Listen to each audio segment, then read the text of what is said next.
So, before we get started, I'm just going to say that my sexuality, I identify as mostly straight, but I'm definitely open to a Strange New Worlds polycule. Anyway, What is a polycule? roll the open.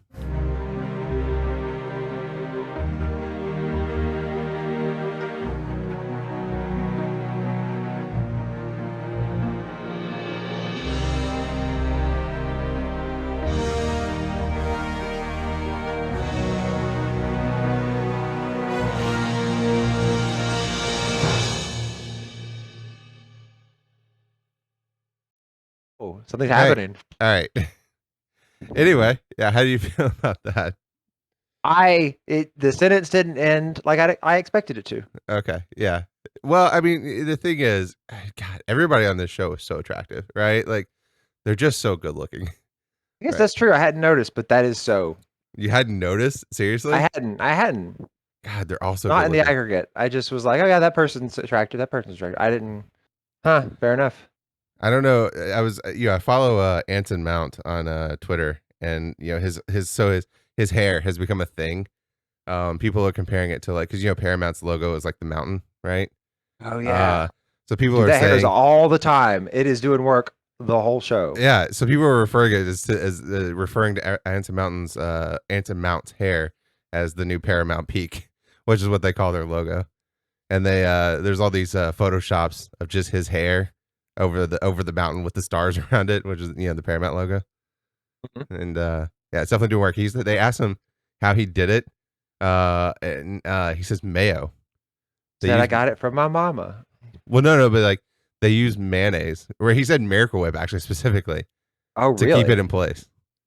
Which, like, I know that's a thing that, like, apparently mayo is like a good treatment for your hair. It keeps it, like, I don't know, moist or something like that. But I like, didn't know that. How did you know that? I don't know. I'm on the internet, man. You find out the weirdest shit on the Fair internet. enough. So, but anyway, so we're here talking about Strange New Worlds, and obviously this follows up on our first original return episode, which we talked about season 2 of Picard. Very negative on season 2 of Picard. You're negative. It's Picard's fault. It's not mine. Yeah, it's not our fault. They should have made a better show. But we're gonna be, I think, well, we haven't talked about it, but I have a feeling. I know I'm gonna be a lot more positive about Strange New Worlds. I assume you are gonna be as well. But just Don't a tell me little what bit to of do. do what? Said, don't tell me what to do. No, okay. Well, I'm not telling you if you're gonna be negative on Strange New Worlds, be Let's negative. go. But anyway, just a little bit of housekeeping. So yeah, so you can check out that Picard review on the YouTube channel, or check out the audio podcast. You can find it. It's definitely on Apple Podcast. It's on Pocket Cast. It's not on Spotify. I refuse to go on Spotify. We will never be on Spotify, and they have to ask you anyway. But even if they asked me, I wouldn't go on Spotify. And I don't know. You can probably find it on some general aggregate podcast websites. But yeah, so check out the audio version. All right, Strange New Worlds, season 1, and we're just gonna do episodes 1 through 7 all together. Obviously, there's 3 episodes left. Hopefully, we'll do those one by one. But since we're a little late to the story, we're gonna do them all together right now. But overall, how are you feeling about Strange New Worlds, Jason? Better. I'm feeling better about it. I like the energy. I just wait, hold on. Something just hit me. Where is Kirk's like dad or whatever? Remember? Kirk's He dad? showed up. Yeah, Kirk's dad shows up. I'm just now realizing I have no idea where he is. I saw him like one episode. Oh, you mean Kirk's brother, Is he his brother? Sam? Yeah. Oh, I thought that was his dad. No, it's his brother. Okay. Ooh. So what happens to Kirk's brother? I don't know. He's on the show, but yeah, he's only been, so he was in episode 2, I think, quite a bit. Okay. Well, he was in Okay. episode Sorry, 2, mind and blown. I was thinking how about I felt about it, and I was like running through the first episode in my head or my early ones, and then I thought about Kirk's dad, but I guess brother. his brother, yeah. Well, so that's a throwback to the original series. So spoiler, he dies. So in the original series, um, they show up.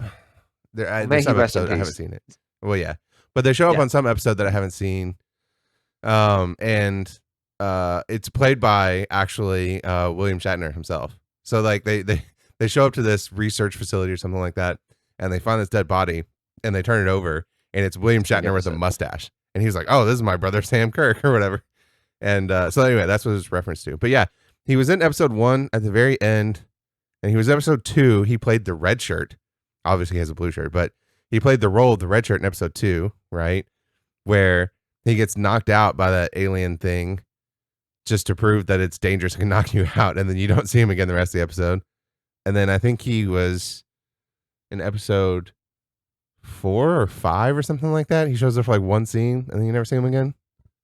So yeah, I don't know. He's just barely been in the show. But the sad part is, he's been in the show almost as much as Hemmer, which is also just like a little bit sad. One of the worst parts of the season. But Says who? I'm sorry. Hemmer, the engineer. Oh, yeah, I haven't seen her at all. Has she been in it at all? Him. It's the Andorian. Oh, well, no, he's been in it. Well, he has, but not very much. Like he wasn't in episode 7 at all. Yeah, but he's had like major moments, right? 2 major moments in engineering. Well, he had the one in episode 4. He was in it quite. Gave him a bunch of power. Gave him a bunch of juice. Yeah, he was in episode 4 quite a bit. So he was barely in episode 1. He only shows up at the end. He was in episode 2. That's where we really introduce him, or where we meet him really for real. And then he was up in episode 4 quite a bit, right? Because he was in the cargo hold with Uhura, and they had that whole storyline. But I don't remember if he was in episode 5 at all. And I don't remember him in episode 6. He definitely wasn't in episode 7. I didn't know you needed him to be in every episode or in so many episodes. Well, but I mean, why do you like him so much? Well, I mean, I do like him, but it's I like also, him too.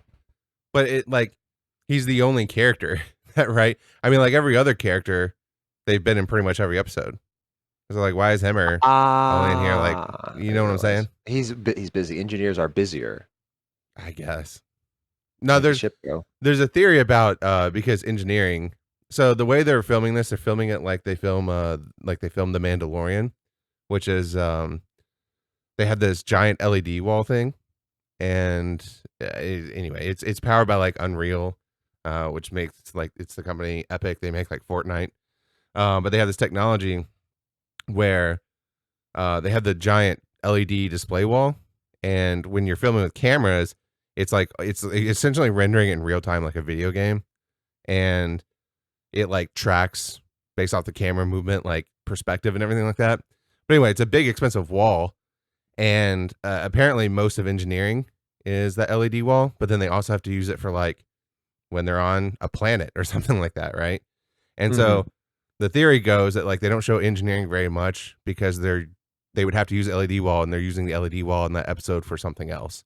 And so because they don't show engineering very much, you don't see Hammer very much, which is a little disappointing. But anyway, overall, you were saying how you feel. I'll about get over it. World. Overall, what? Yeah, how you feel about Strange New Worlds? You were saying how you feel about it overall. It is. It opens weird with I was very unsure right away with the snowy mountains when he was at his farm and they came to pick him up. I thought that was really tacky. I did. But I have liked every episode. I like every episode a lot. I really like the first episode the most though, weirdly, because the when they appear, when they break the Prime Directive, that was cool. I hate to say, like, I know you're not supposed to do it, but I like that they did it. What did you think about it? Well, just go back real quick. So you talked a lot. I know. I'm sorry. Well, no, but you talk about the first episode. You talk about the open, and it's in I think Montana. I think is where he is. You said it was tacky. Why was it tacky? I don't know. It was he was out at his ranch, and he needs to, he was George Bush, and he's just called back by this terrorist plot. I didn't like it. George Bush. Yeah, it also wasn't by terrorists. It was that he. I understand he's really from Montana or whatever, and he lives a perfect life because they're better people than us. But I thought it was tacky. Okay. You think so? You think it was like hero worshipy or something? No, because the whole point of it is that it's following up on season 2 of Discovery, of course, where he finds out his future, right? Where he's gonna end up in the beat chair, and with his face melting, apparently. It's too picturesque, I guess. Well, and so I mean, the idea is that well, okay. I mean, yes, it is very picturesque. I'll give you that. But also, it's a reference back to like he's It riding was horses. brief. He's riding horses, right? Because he's a horse boy, right? And so, Yeah. which was in we found that out in the Game pilot of in the Thrones. cage. What? We found that out in the pilot in the 1965 pilot, The Cage. First time we saw Chris Pike. I'm fascinated. Let's get to the part where they violate the Prime Directive because it's super interesting. Wow. Okay. Which time? I'm assuming you mean episode one. But I'm talking about when they reveal the ship to those people to get them to stop fighting because they're fascists. That Yeah. was cool. In episode one. Was that right? One, right? Yeah. Episode one. Yeah. Yeah. Uh, what did you think about it? Well, I mean, I think in that particular context, I thought it made sense, right? And I thought it was like I'm not the biggest fan of the Prime Directive, right? I think it's silly a lot of times, especially Because this is the opportunity to show you the way, Paul, because you're wrong. Because what if they go bad? What if they're like, what if they are not suited for this kind of lifestyle? Like, and if you give them this technology, they will not pass the great filter and they will destroy themselves. And Klingons are the demonstration of what can go wrong, right? right. Well, but the Klingons haven't destroyed themselves, and I mean, you can talk about Right, but I wouldn't call that like optimal. Like no. they're a savage empire, right? I mean, it's debatable when you get into the TNG DS9's era. On Obviously, annexing and conquest. I'm just saying, like, well, but the idea is, I mean, right? Because obviously the idea is, I feel especially, comfortable crapping on something that isn't a federal democracy. Come at me. well, sure, Come at me. but but I boo them. but I think the idea, obviously, the idea behind the Klingon Empire, especially post Star Trek 6, right, is that it was because Star Trek 6 was all about the fall of the Berlin Wall, right, and so the Oh Klingon yeah, Empire kind of stands in as a um post Soviet Union Russia, right, and post Soviet Union Russia also not perfect, definitely not perfect. So like I get what you're saying, but like it's also like not that hasn't destroyed itself, and certainly the people within the empire are I don't know, right? Like you what's can your point? What point are you making? That the Soviet well Union wasn't good? It sounds like that. well no, that's not the point I was making, but no, I Oh, mean if you anyway to go back to the Prime Directive, right? I mean like so the Prime Directive a lot of times it's been used as like I don't know, a convenient way to just not help people. And I think in this case, I think I've they show never both felt that sides. way about it. Do other people feel this way? Yeah, I think that's a lot of people. I mean, the whole point of the Prime Directive is that it's an interesting moral conundrum, right? Because you always play. Yeah, I think the episode of Enterprise, the one that I hate the most, is essentially they end up on this planet and there's these two species that have developed right over time, and one of them is more advanced than the other one. And so the less advanced species, yeah, anyway, but they're learning, right? And they're becoming more advanced at a rapid pace. But then the more advanced species comes down with this disease that's like wiping out their entire species basically. And Enterprise lands and Dr. Phlox figures out a cure essentially for the disease that's wiping out the more advanced species. And but then like I said, then they find out that the less advanced species is like I said, they're evolving faster and they'll soon be essentially more intelligent than the more advanced species.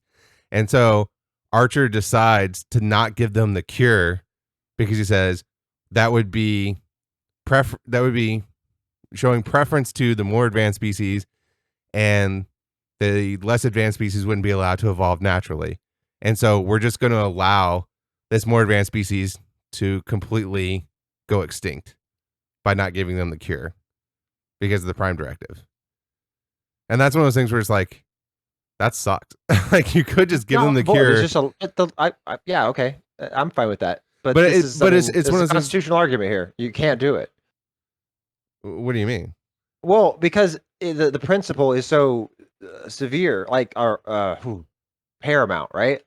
It's paramount because if this goes wrong, it can go really, really wrong. It And can. so But what I liked about episode 1 is it shows both ways, right? Because I hope it goes wrong. I was really rooting for them to come back the next episode and it should go horribly wrong. That's what I wanted. but the thing is, so the episode shows both ways. It shows one that yes, it can go horribly wrong because obviously they get the technology without contact, but they do see the technology, right?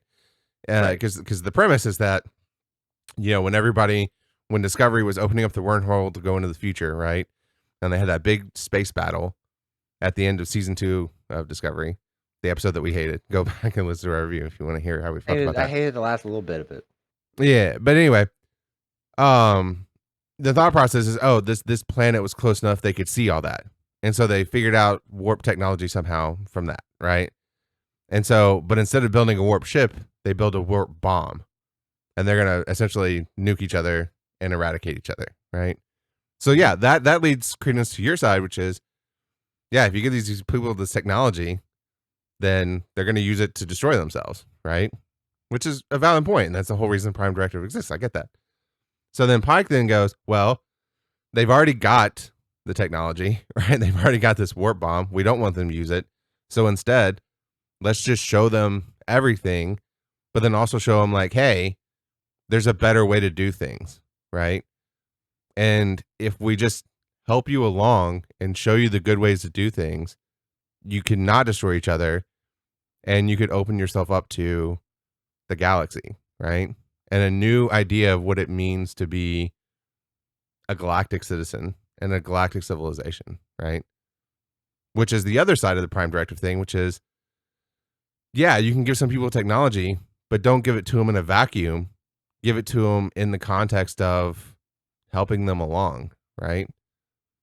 In which case you can I help disagree. them. But I see where you're coming from. It's humane, and I'm on board. But I think I feel firm about the Prime Directive. I think that what Pike did was wrong. I think he shouldn't have done it.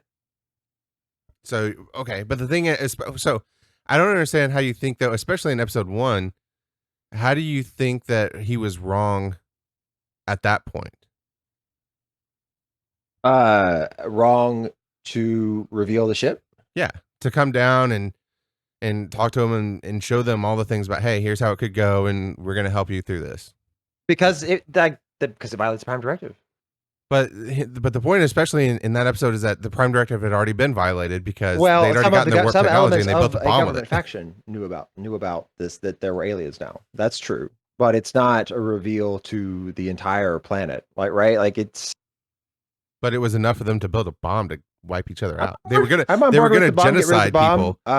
I don't know what he should have done, but I probably would have done that. But I think he should have done what he did. well, fair enough. We can agree to disagree. All right. Well, anyway, so that was episode 1. So I'm surprised you felt that way.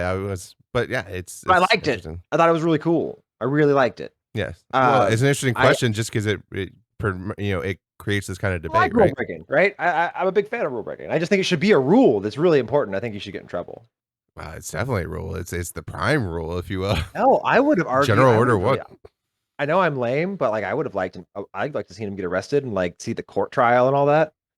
Well, I think in any other case they would have, but they made a good point there. They made a point of saying that. Oh yeah, a magic plot device was triggered. I know. Yeah, because obviously everything from season 2 of Discovery is classified, so then we'd have to admit to it, right? And so we can't do that. So Semicolon carriage return. I'm there. Yeah. How do you feel about? So this is the first time we see Robert April, right? How did you feel? How do you like his character? He's been back a few times since then.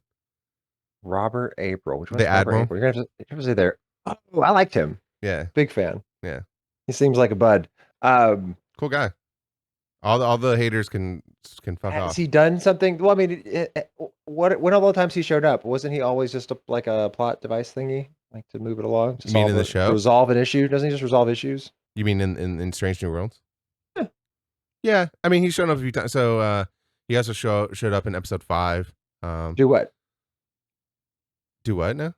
Should do what? What did he show up in episode 5 for? Remember in episode 5, it's the one where they were trying to create that diplomatic arrangement with that other species, and so right, they're that Starbase One, I think. I guess he didn't resolve it. It wasn't there to resolve anything at that No, time. no, he's not. Fair He's enough. not. He's usually not there to resolve anything. He's usually there to set up something, right? Because he's an admiral. So he's playing the role of like, It's a guess. Okay, fair enough.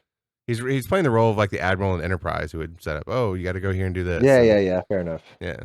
But no, but you know, okay. Do you know the backstory of Robert April? That's a good question. Because I'm betting you don't. Then No, I don't. okay. So Robert April was the first captain of the Enterprise before Pike. Oh, you did tell me this. Yeah, yeah, yeah. I'm there. Go ahead. And so he actually helped design the ship, and then he became its first captain. And then Pike was his first officer. And then when April finished his 5-year mission and retired, then Pike took over as captain. Oh, well, cool. But the fun part is, so there's a big controversy about it because Robert April has only been shown on screen once in the animated series, and he was a white guy. And he was voiced by James Doohan, who voiced Scotty. Oh, it's one of these. I don't care about these. As I said, I don't care if when if someone black plays Winston Churchill. It doesn't matter. Yeah. I'd say just never make it better again. Well, I mean, Just cast whoever you want who really thinks they can act the person. That would be best, I think. yeah, I mean, we have different opinions. I actually think increasing diversity is good, and so I think it does matter. I'm fine with that. Yeah, I do too. In that it'll just give you the best person. I'm for it. Oh, okay. Anyway, I don't mean it to be as libertarian as it sounds. I know it does sound. I don't, because I hear that all the time about like, oh, just hire the best person, and that's usually as a defense of like the way things are. But I do believe in that, and I believe in steps towards it. I don't think that that's always what is being really suggested. But so many times though, it's used to defend, and I get that you're coming at it a different way to avoid regulation, right? It's there to prevent action by the government. I'm hearing you, but this is not what I'm saying. I'm saying it's not even action from the government. It's just you'll hear people saying like, oh, why are you putting in like, affirmative action or something like that, and they'll be like, which is just saying that you should make. Well, this is the opposite of that.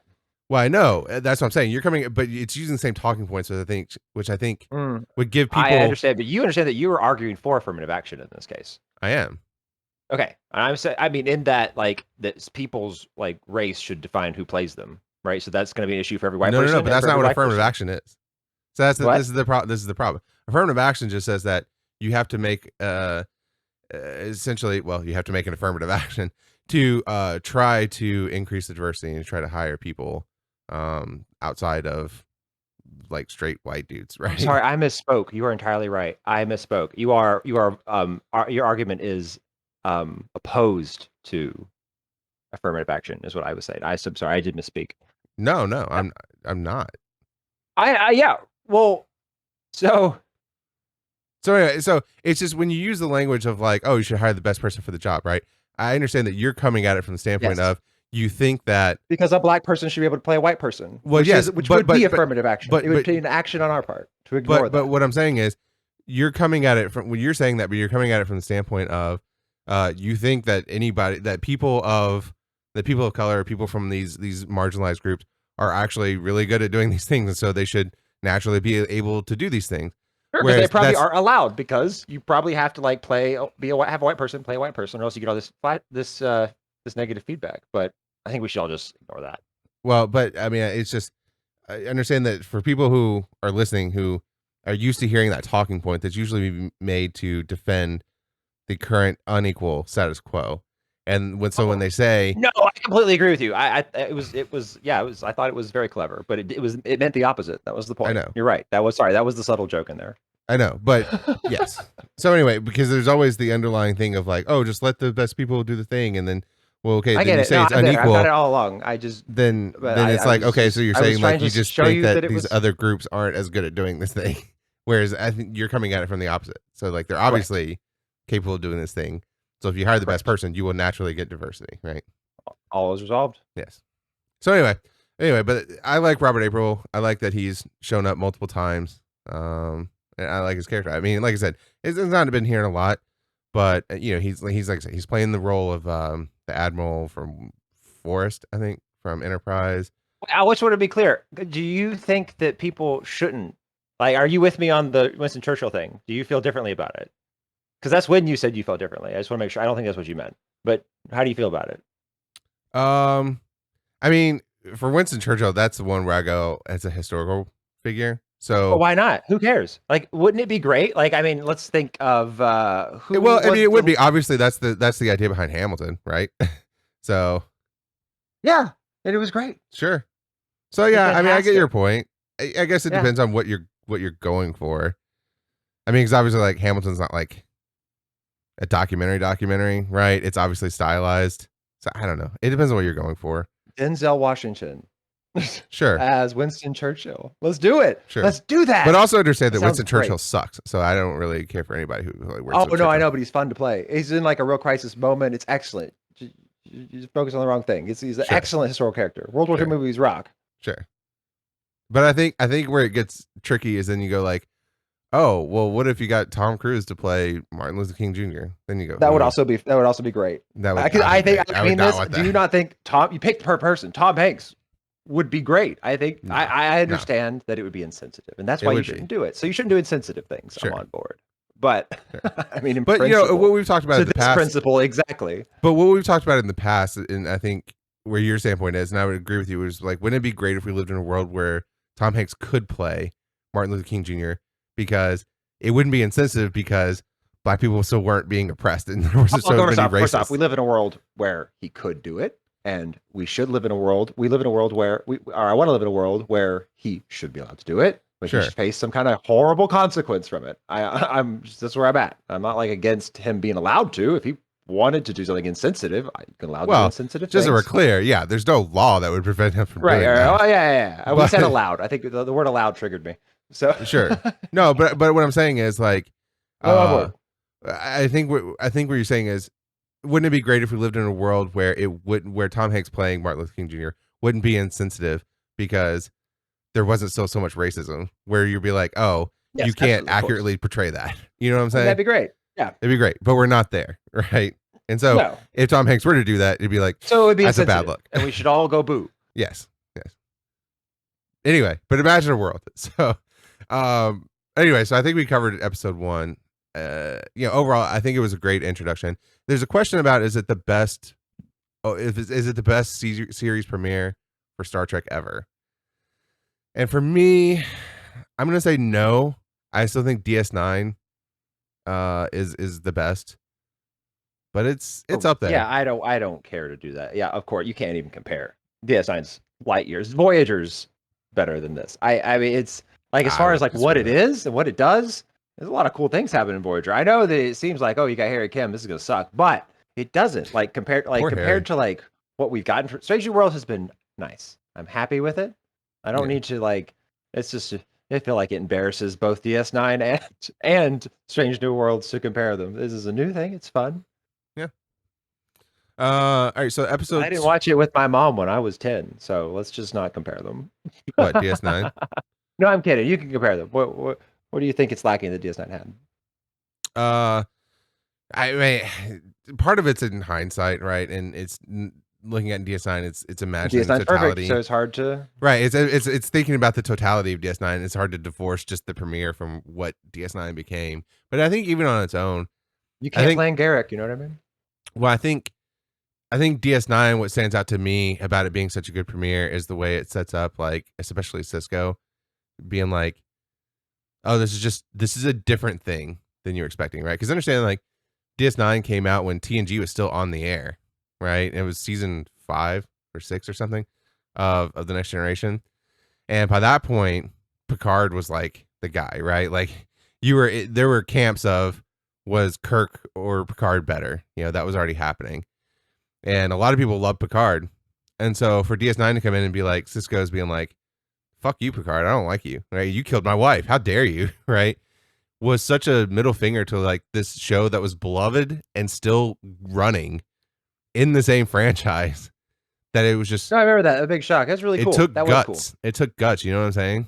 And I'm like all that about to me, that. that's what I love about it is like it just established like we're DS9 and we're just do whatever the hell we want, right? And we don't I'll. care about your nostalgia and what you love. We're just doing this stuff, right? So I don't want to that's why get I into still like too it. much of Discovery, but I want to parallel it with the pilot for Discovery, where I felt the Vulcan hello as an ideal when it was demonstrated, like when it was explained. Finally, when like Sarek when he was talking to Michael, explained to him how to deal with the Klingons. Yeah. And then she decides to actually do it. Yeah. I found that to be a similar moment. Not as good, obviously. Obviously, that's way more impactful with Picard and the wife thing. But Yeah. I just it was the turn it on its head moment, I suppose. What's the Sure. phrase? Expectations. Oh yeah, I can't think of what you, but I know what you're talking about. Yeah. Yes. I don't know. To me, the Discovery premiere is fine. Oh, I don't need an analysis on it. I hear but you. That went nowhere. But you see what I mean. You don't even see the Discovery in the Discovery premiere, so that's problem number one with it, right? So, but anyway, yeah. So, but this didn't have that. That's what you were worried about. Yeah, I mean, it was a good episode of Star Trek. It was enjoyable, but it wasn't anything about it that was like. In some ways, it was actually very tropey for Star Trek. You know what I'm saying? Like this felt like a classic episode 12 of season 2. You know what I'm saying? And Like truly, I could in the first episode and in all episodes, I could use more and a more intense version of number 1. I feel like she's let me down. I feel like it's not what I was hoping for. It's not enough. There's not enough of it. Well, yeah, some of it's been okay, but like she really hasn't like flexed her muscles a lot, and I would like her to. Yeah, both metaphorically and I guess for real, but like also definitely metaphorically. Well, we get more of her in episode 3, which we'll get to, but yeah, I mean, there were obviously several characters that we didn't get a lot of in episode 1, like Hemmer. We didn't even see him to the end. I think it should be a trope for every episode. I do. I think they should make a trope where number 1 does something incredibly helpful every time. Like just like, oh my god, I didn't think of that. Yeah, okay. I like her. I like it whenever she is competent and then she brags about it. It's a nice touch. And she calls herself number 1. I'm all about that. Okay. And I get where she comes from, and that's why it's number 1. But I like how she leaned into it and to Discovery. And sure. I was expecting more of that braggadocio, and I don't get it. Yeah, I don't get why she's a lieutenant commander, not a full commander. But anyway, that's a separate thing. So I thought that could be but that could easily be nope. I'm a this. This is what I want to be. This is what I am. I'm a lieutenant commander. I don't want to be a commander. Sure. Because I get to hit people more as this or something, or get to have more fun. Is how she'd probably say it or something. Yep. All right. Well, anyway, we'll get to number 1, and like I said, we talk about episode 3. Sorry. Episode. Episode 2, Children of the Comet. Synopsis is while on a survey mission, the USS Enterprise discovers a comet is going to strike an inhabited planet. While trying to unlock the comet's secrets, Pike and number 1 deal with a group of zealots who want to prevent any interference. So this is actually another Prime Directive episode, right?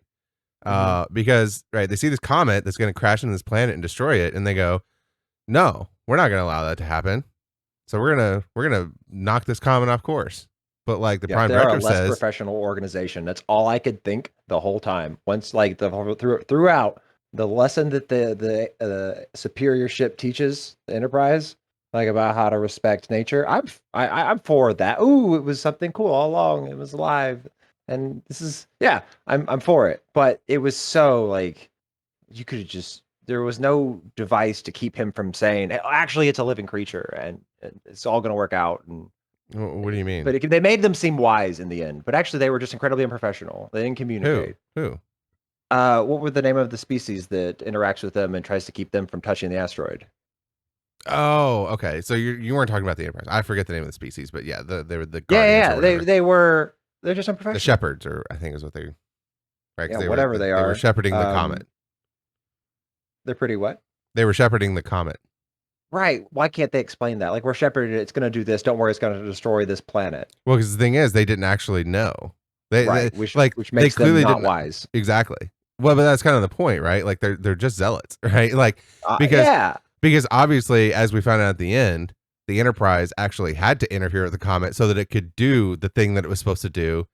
But the Shepherds didn't understand. Do you not feel that it was played off as though they had something to teach? No, Chris. No, I didn't. No. Okay, I really did get that. I really did get that feeling at the end that it was like, okay, see, didn't he say something? He said something at the end when he left that was in regards to now next time you'll be more patient and listen or something to your elders.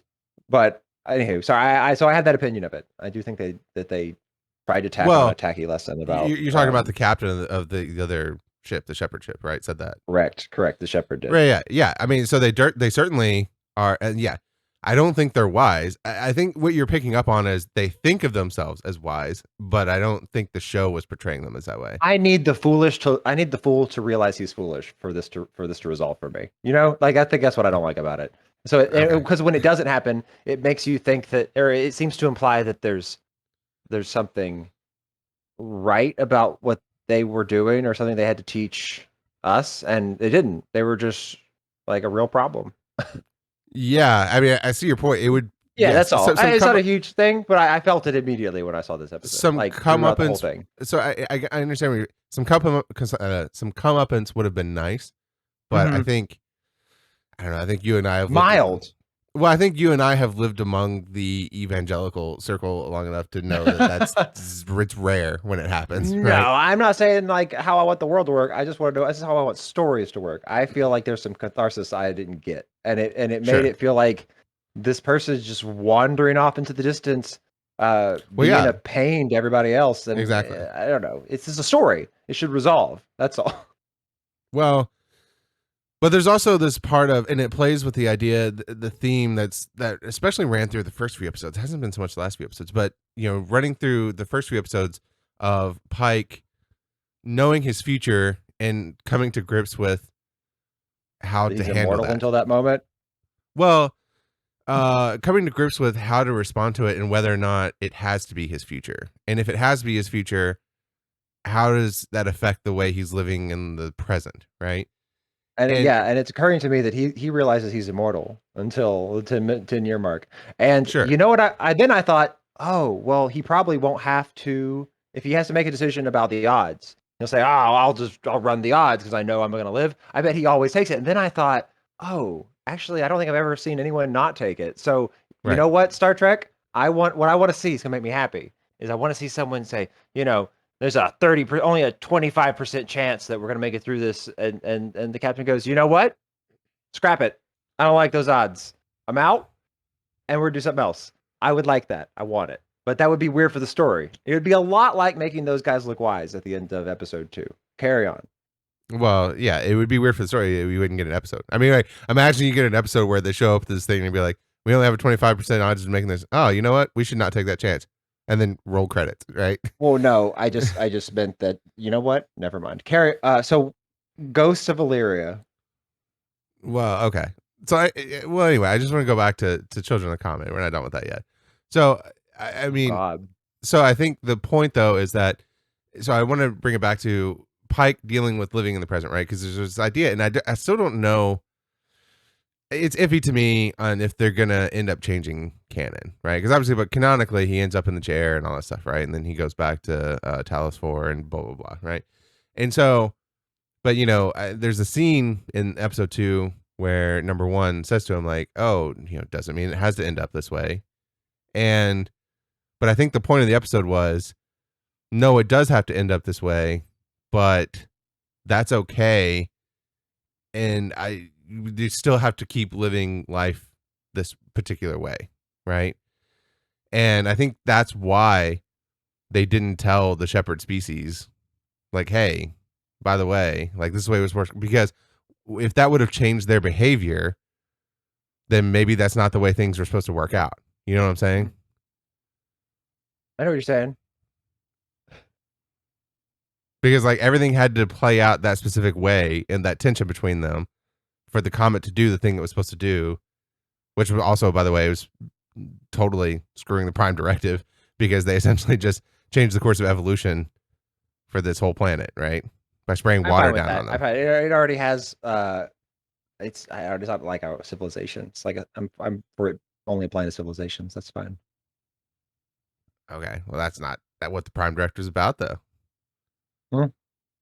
right? Because remember, there's a whole thing in was it Star Trek Into Darkness, right, where they stopped that volcano planet. Remember the Yeah, it intro was a from Star Trek Into civilization. Darkness? But it wasn't. They were worshiping scrolls.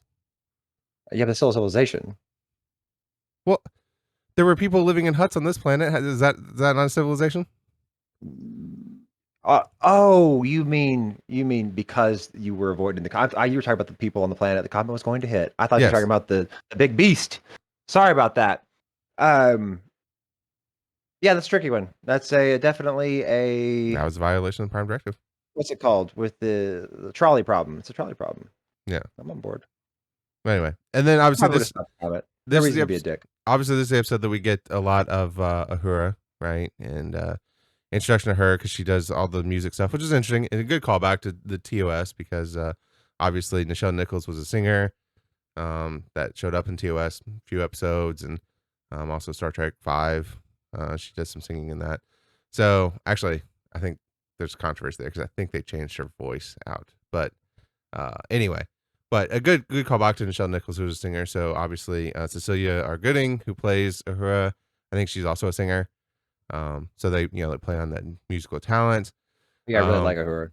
Yeah, I like her. And then this is obviously the first episode that we get to see Pike cooking for the crew, and we get to see um the crew just hanging out having dinner in his quarters. How you feel about that? I could move. I could. I wanted to fast forward through it, but I didn't.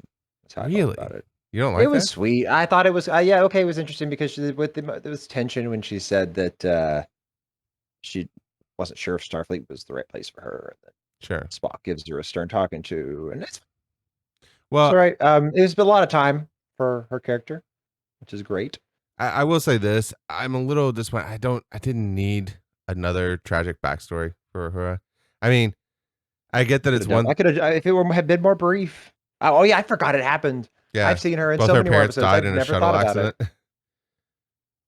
Yeah, I didn't need that. It's one of those things that like I understand it gives motivation for a character and there's a good, plot out of it in terms of, Spock being like, well, hey, if you're not sure that you belong in Starfleet, then like get out of the way so somebody else who does want to be here can be here, right? And And then so mind she your comes to business, understand. Spock. Well, but then she does come to understand that she does want to be in Starfleet. Like that's cool and everything.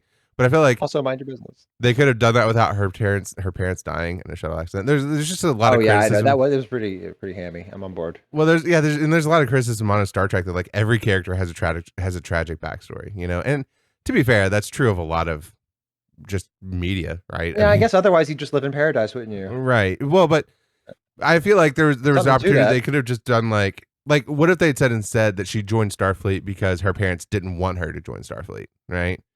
And now that she's there and she's grown up, she's like, but actually, so I just joined Starfleet out of spite, but now I'm like, is this really what I want to do?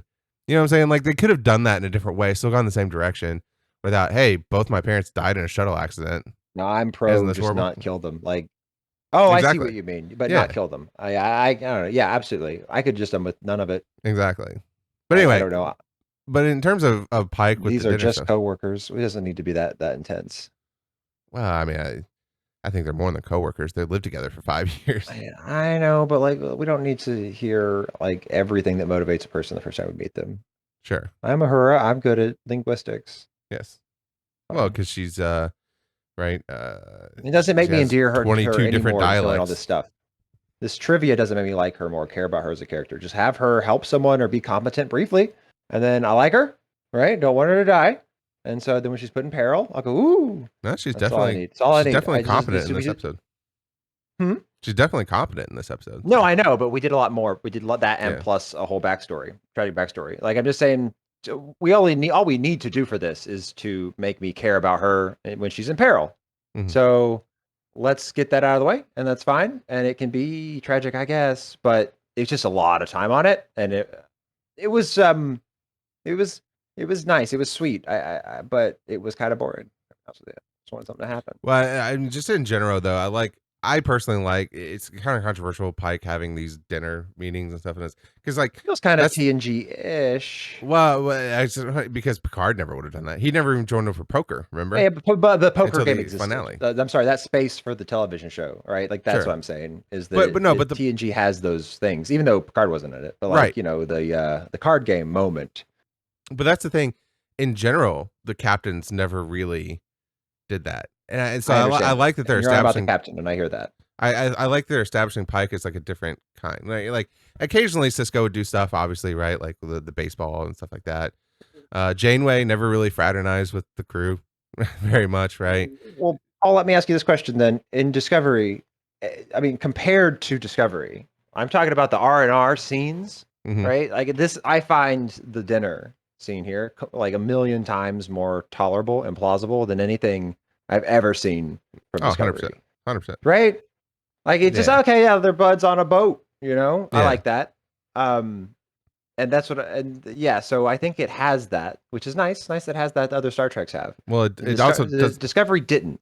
And I Right. think that maybe makes it less relatable somehow. Because if you What can't make these characters sit and have a card game or have dinner and have me engaged, then there is something wrong with it. it also doesn't help that there's been like 5 captains and 4 seasons in Discovery, I right? don't think it's the captain's the problem. Well, but my point is just in general, the cast is so fluid, right? It's hard to Yeah, but you establish know what's funny? I'm that imagining the dinner camaraderie. scene, how it would be dramatically improved in Discovery if they had one, would be as if Lorca was there. Like he's Oh, like this sinister, like they all know he's the bad guy.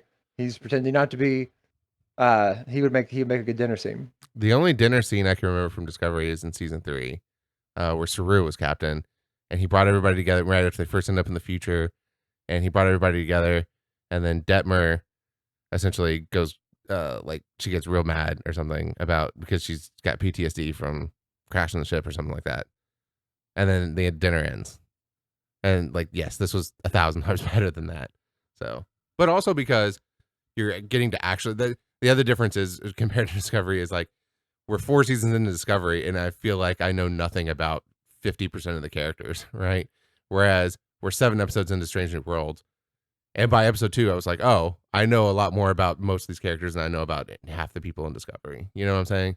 I hear Like, you. I'd say more than I need to, but I like what I've learned. I don't think it has anything to do with the fact that I learned it, if you know what I mean. well, I'm not just talking about Uh, backstory. I'm talking about even who they are now, right? Like, we still haven't got a backstory on Chapel or Ortegas or anything like that, and I still feel like I know their characters more than I know Reese. You know, See, I from take your Discovery. point, but do you really mean no? Like, do you care if you know them? I know this is silly, Yes, but I do do. you? Or That's what I. why? That's what I hate Or do about you really Discovery. care if you care about them? Is caring about them the same as knowing to you?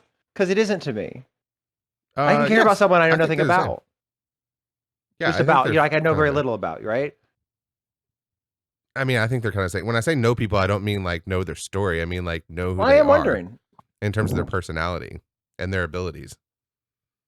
That's what I And I'm mean. saying like and strange and as you say, by episode 2 you had that in this, right? Right. That's what Yeah, I like about exactly. this.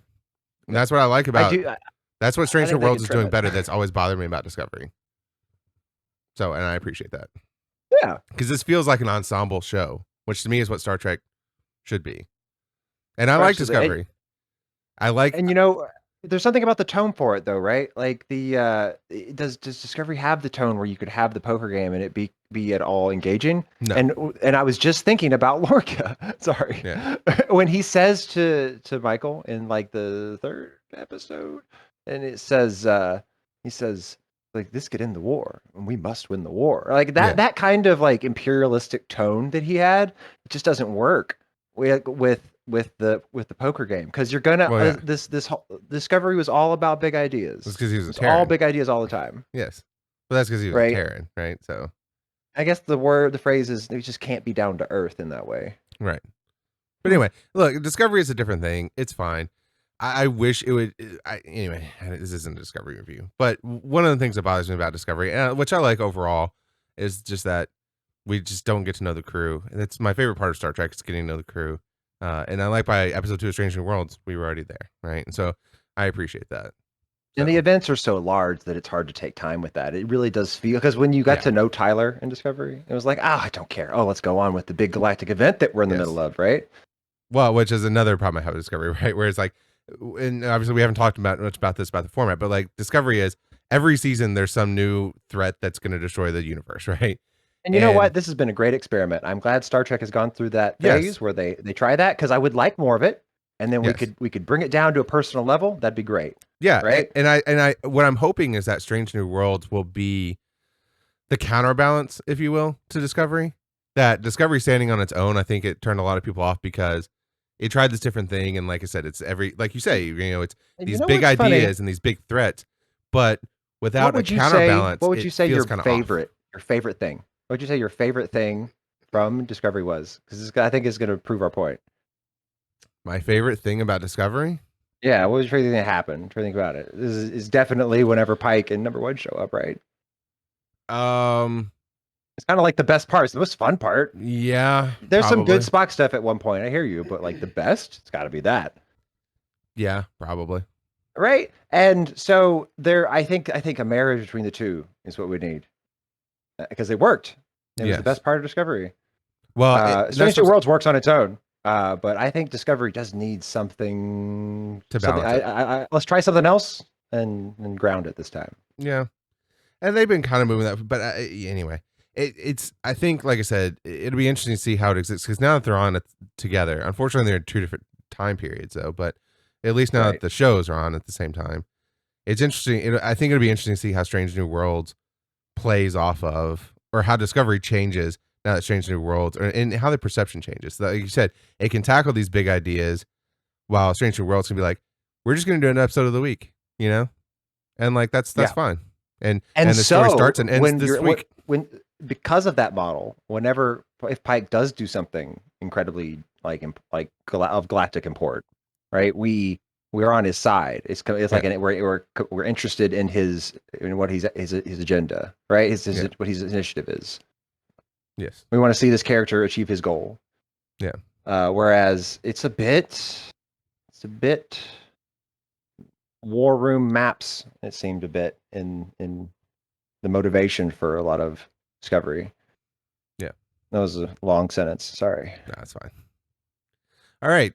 So episode 3, Ghosts of Illyria, as you mentioned earlier. Enterprise discovers and encounters a contagion that ravages the ship one by one. The entire crew is incapacitated except for number 1. Must now confront a secret she's been hiding. She races to find a cure. So obviously, She's a fembot. And a do you know what fembot. Illyria is? Do you know where Illyria, like what that word means? Where it comes? What part of what it is? No. Would you like to know? Yes. Okay, it is where Italy is. Yes.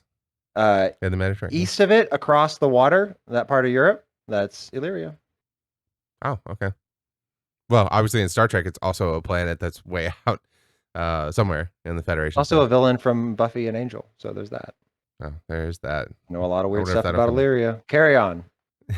Anyway, so obviously, this is all about, this is the eugenics episode, right? And so obviously we haven't mentioned her yet, but we've also got the security officer, Laan Noonien Singh, who obviously we know is related to Khan Noonien Singh, right, from the Wrath of Khan. I thought she was a character. I thought she was a crossover from what's Seth MacFarlane's show? Orville. The Orville. She seems like this. She's a security girl from Orville, right? Would she? Oh yeah, because she left the Orville and she moved to this ship. No, it's totally different. No, remember actor. they changed actors. I know. In Orville. I know. But Yeah, this is not that same. so that's actor. who this is. No, this is. I know it's not the same I actress, know. but it just seems like that. Is that not the same person? Like I meant like The same character? Like either actor could have played this part. No.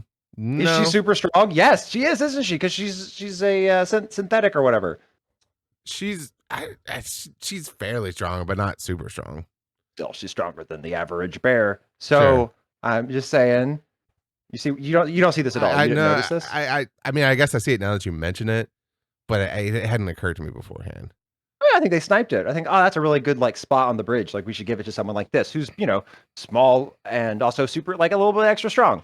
Yeah. And they're in charge of security, so they're rough. Yeah. Right. I like that. I like it a lot. But in terms of her character is totally different than Alara was too on the Orville. So I don't know. I guess that's why I didn't see. I mean, they had different backstories. I mean, but I don't know. Not even. Alara was much more.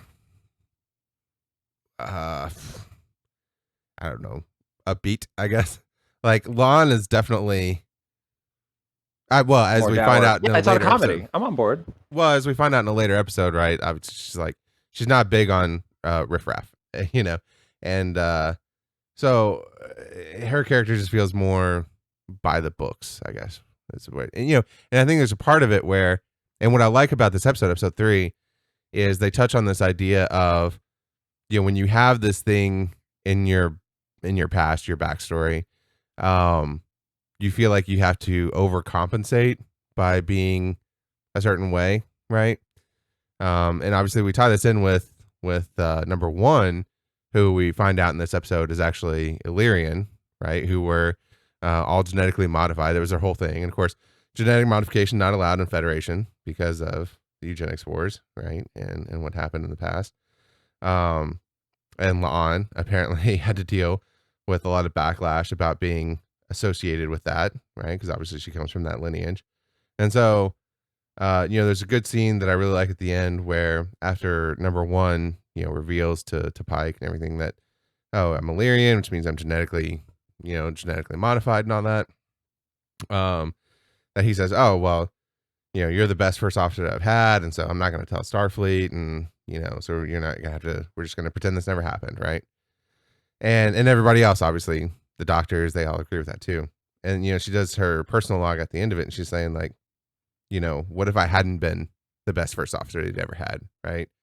And so, she says, when will it ever be enough for me to just be me? Right. And not have to be something exceptional so that people will overlook the fact that I'm essentially outlaw, right? Like I'm genetically engineered in the Federation, which doesn't allow genetic engineering. And I think that was, I like that. I mean, because I think that's a good, I think especially a lot of immigrants, and I say this obviously as like my dad was, an immigrant, stuff like that, feel that kind of pressure sometimes. Like you have to be exceptional to be accepted, and if you're not, then you get otherized, right? So Take your point. I like that. It's a good point. I thought of it that way. Yeah. I wouldn't have though, would I? Well, no. Obviously. I don't think you have that backstory, right? But I think, and I saw a lot of people on Twitter, in the Twitter sphere, in the Trek's Twitter sphere, mention that really spoke to them. And so I think that was a nice touch by this episode. All that being said, I don't know that I needed number one to be an Illyrian. I don't know how you feel about that. Oh, I liked it. I always like Bashir the most, and I like her the most. So I'm glad that she is also genetically enhanced. Well, what's also funny about that is that Andrew Siddig did not like that storyline of him being genetically engineered. Too bad, not the writer. In fact, he said. Care. In fact, it's like he said that he played. So the episode where you find out that Bashir is genetically engineered. Yeah. He said he played it intentionally bad because he didn't like the episode and he didn't want to put any effort into it. That's unprofessional. Wow. Yeah. But I think he also had a good point of it was like 3 episodes before that. He'd been stuck in that Dominion prison camp. And like he was like, if I was genetically engineered, why wouldn't I have been able to get out of that easier? Right? Because he didn't want to expose himself. Sure. That's okay. Anyway. I mean, like, I don't know. I see. You know what this reminds me of? It reminds me of people who didn't like Last Jedi or something, and they go, "Man, this isn't even what Mark Hamill thought of it." I think that's so pathetic. It's really depressing. You know what I mean? It's like, okay, who gives a crap what he thinks? He didn't literally written 0 Star Wars. That's right. It's the most disappointing thing about Mark Hamill is that he was so upset with The Last Jedi. Yeah, I just could not care less. And in the same way, well, I love that actor. I don't care what he thinks about the writing. Yeah. What's he written that I like? That's a good point. I don't know. Yep. He's done a lot of good acting though. Also the Joker. Hey, you know what? I to be fair, you can come on the show. Mark Hamill. Yeah. No. Both. Well, obviously both. Well, anybody. But anybody wants to come. The King of Dorne. Who's the King of Dorne? Bashir. Oh. Wait, the King of Dorne. Yeah. What was that? From Game of Thrones. Oh my god, I totally forgot he was Game of Thrones. Mm-hmm. Yeah, that's right. The southern place, right, where they all wear the gold and everything like Dorne. That. Yeah, and he has that. What was it that was his brother? That champion that was fighting for him that gets his eyes gouged out by the mountain. Yes, that brutal Viper. Scene. Yeah, Red Viper. Was that Pedro Pascal? I believe so. It was the guy who plays Mandalorian. Yeah, Pedro Pascal. Yeah. Mm-hmm. It was also in Wonder Woman 1984. So. And now the lady who played his lover just died in Obi-Wan. Oh, you also? Oh, I haven't watched the last episode of Obi-Wan. Okay. So I'm going to pretend I didn't hear that because I only heard half of it. So I'm not going to ask you to repeat it because I think it may have been a spoiler. That's what you get for skipping Bible study. Well, we're not talking about Mandalorian. We're not talking about Obi-Wan today. But we will. Right, we're going to talk about Obi-Wan after the season finishes because there's only 1 episode left. So. But also Pedro Pascal is playing Joel in The Last of Us show on HBO. I don't need that. That's stupid. I'm actually looking forward to It's it. a video game. I don't need that. I already have that. It's called Last of Us. And they're also making a remake, The Last of Us Part 1 for PS5. Why? Why it's good? Anyway. It's really good. That's why they would even have the money to make a remake, is because it was so good and it's still good. It is still good. Why would you do that? Make another good game. That's so silly. Well, they did. They made The Last of Us Part 2. I know, but make any other good game. Don't just remake the game you already made. It's silly. Anyway. It's a waste of time. Anyway, yeah, so I will say before we wrap up Ghosts of Illyria, this is also where we find out Dr. Mbega has a daughter who he's keeping in his transporter buffer. This is the one I think I really didn't need. We talked a lot about all these backstories we didn't need, stuff like that. The Dr. Mbega with the daughter in the transporter, I didn't. I kind of thought it was cute. That's fine. That's what I could use, like some compelling stuff like that, right? Well, sure, but then it never. Like, then we don't talk about it again for like 4 more episodes. I mean, but like it barely comes up again, right? Right. That's great. I don't need all that much of it. And now, anytime I see him, I know that about him. That's what kind of my whole point about the dinner scene taking too long, right? Because I mean, I care as much about him as definitely as I do about Uhura's backstory, right? And his daughter backstory is just as compelling, and it takes up all like a fraction of that time. And I like him just as much. So I like that it was quick, and then I feel this way about him. It's still not resolved either, right? She's still sick in the buffer. It'd be a good, nice season 1 thing. I don't know. I don't know what. Well, anyway, and we'll get to this because it comes up again in episode 6, and so I have thoughts about that. But you're allowed to not like it. I'm sorry for bashing on your opinion. It just feels weird, right? It's like this thing that's just always happening in the background. Like what happens because the next episode, right? They lose power. Okay, so I guess the buffer still has power. So yeah. I guess she's okay. Like what if happens if they ever lose power, and then like, is that how the story's going to resolve? Oh, the ship really gets damaged this time, and sorry, your daughter got lost in the powder buffer. My bad. He's probably got backup files. I don't think that's how it works. Every time he messes up, he just refreshes it and goes back to a previous save. Well, they're making it pretty clear that she's still aging, and she's not aging. He's going to revolutionize parenting, Paul. You're just going to put it. Yeah, when you have time to deal with them, you'll take them out of the pattern buffer, and you'll raise them. And otherwise, they go back in the buffer. This is going to be great. This is a great idea. Yeah. So, man, it's going to be weird though because he's aged like 3 years and she's aged like 27 minutes. Yeah. Well, it's going to get more and more awkward. Pardon my language. All right. Anyway. So then we get episode 4, Memento Mori. Synopsis. While on a routine supply mission to a colony planet, U.S. Enterprise comes under attack from an unknown malevolent force. Pike learns the enemy cannot be dealt with by conventional Starfleet means. So this is the submarine episode. How did you feel about this one? Submarine episode. Oh, yeah. I really liked it. Yes. I really, really liked it. Big fan. I forgot all about that. I was really compelling. I know I forgot it and I love it, right? But I did. I quite liked it. Yeah, big fan. I'm a big fan of these submarine stories in general. The movies also. I mean, obviously, making it feel like a submarine lets you do poker night and dinners. Yeah, well, sure, yeah. You know what I'm saying? Like Discovery doesn't feel like a submarine. No, that's fair. But yeah. And Discovery has a different vibe because they're always closer to like Starfleet headquarters and stuff like that. So they not to bash on Discovery, but kind of to bash on Discovery. Matt, you remember the Year of Hell arc on Voyager? Yes. Can you imagine something like that on Discovery, and you not like tearing your eyes out? I don't hate Discovery. Don't get me wrong, but like, yeah. I don't hate it. Like, so, no. But do you see what I mean? See how they just like couldn't happen? Sure. Like it just would not work. Sure. Am I crazy? Yeah. No, this way? I agree. Yeah, something about the submarine nature or feeling, the setting allows you to do something like that, whereas Discovery could not. Sorry, no more Discovery.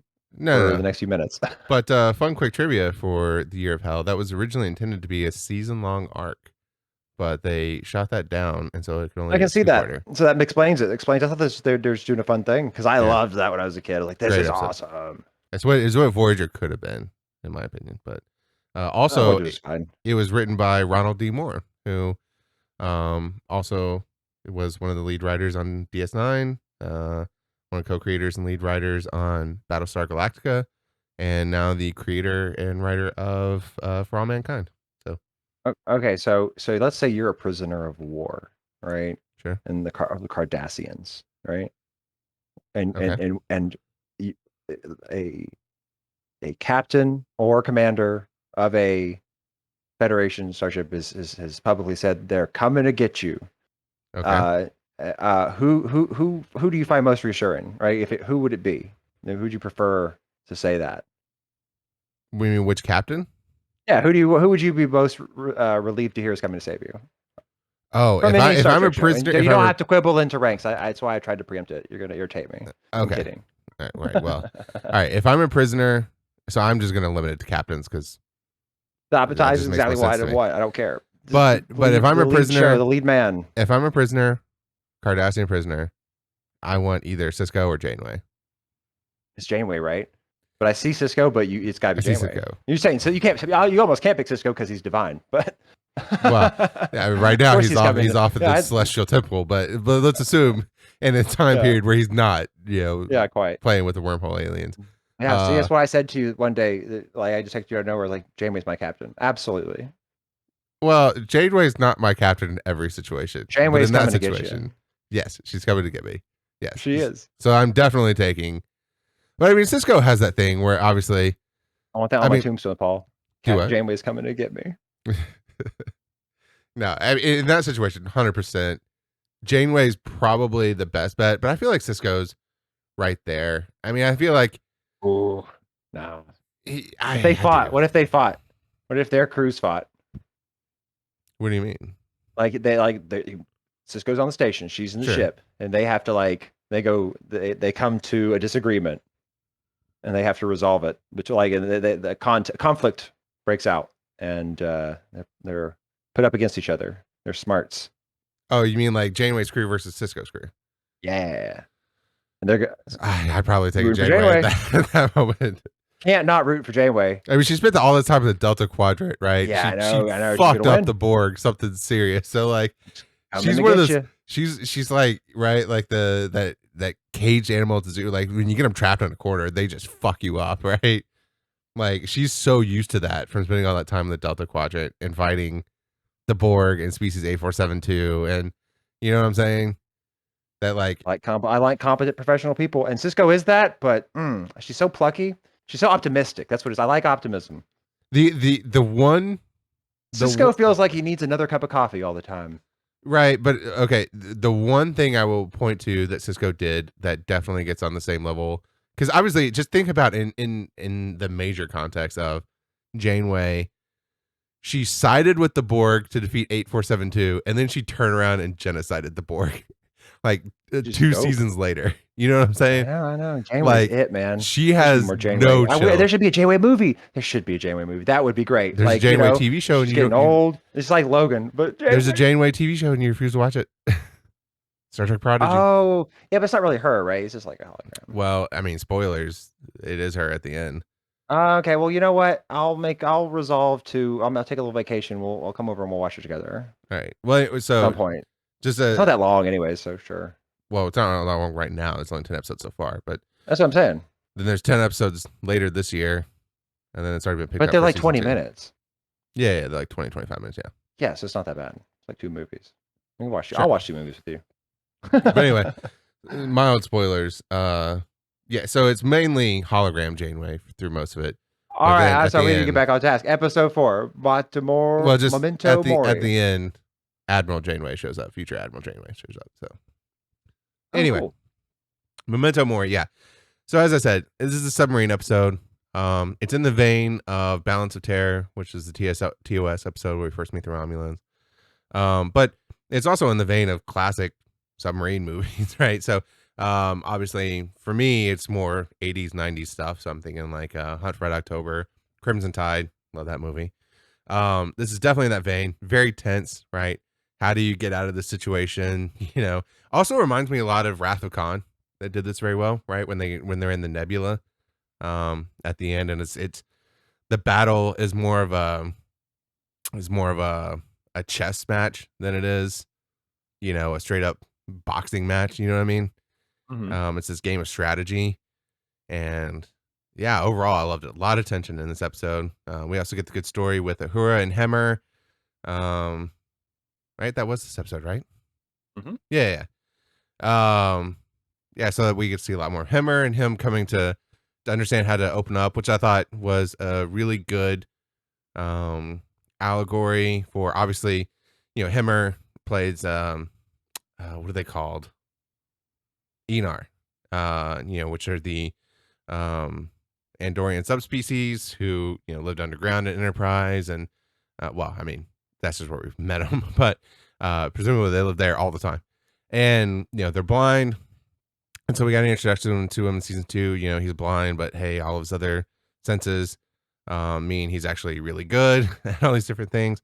But I saw a lot of disability advocates talk about how they really identify with this story because he doesn't like to be helped, right? He plays that character of like he doesn't like to be helped, but when he's put in a situation where he does have to rely on somebody else, right? It's coming to grips with that and being okay with that, you know?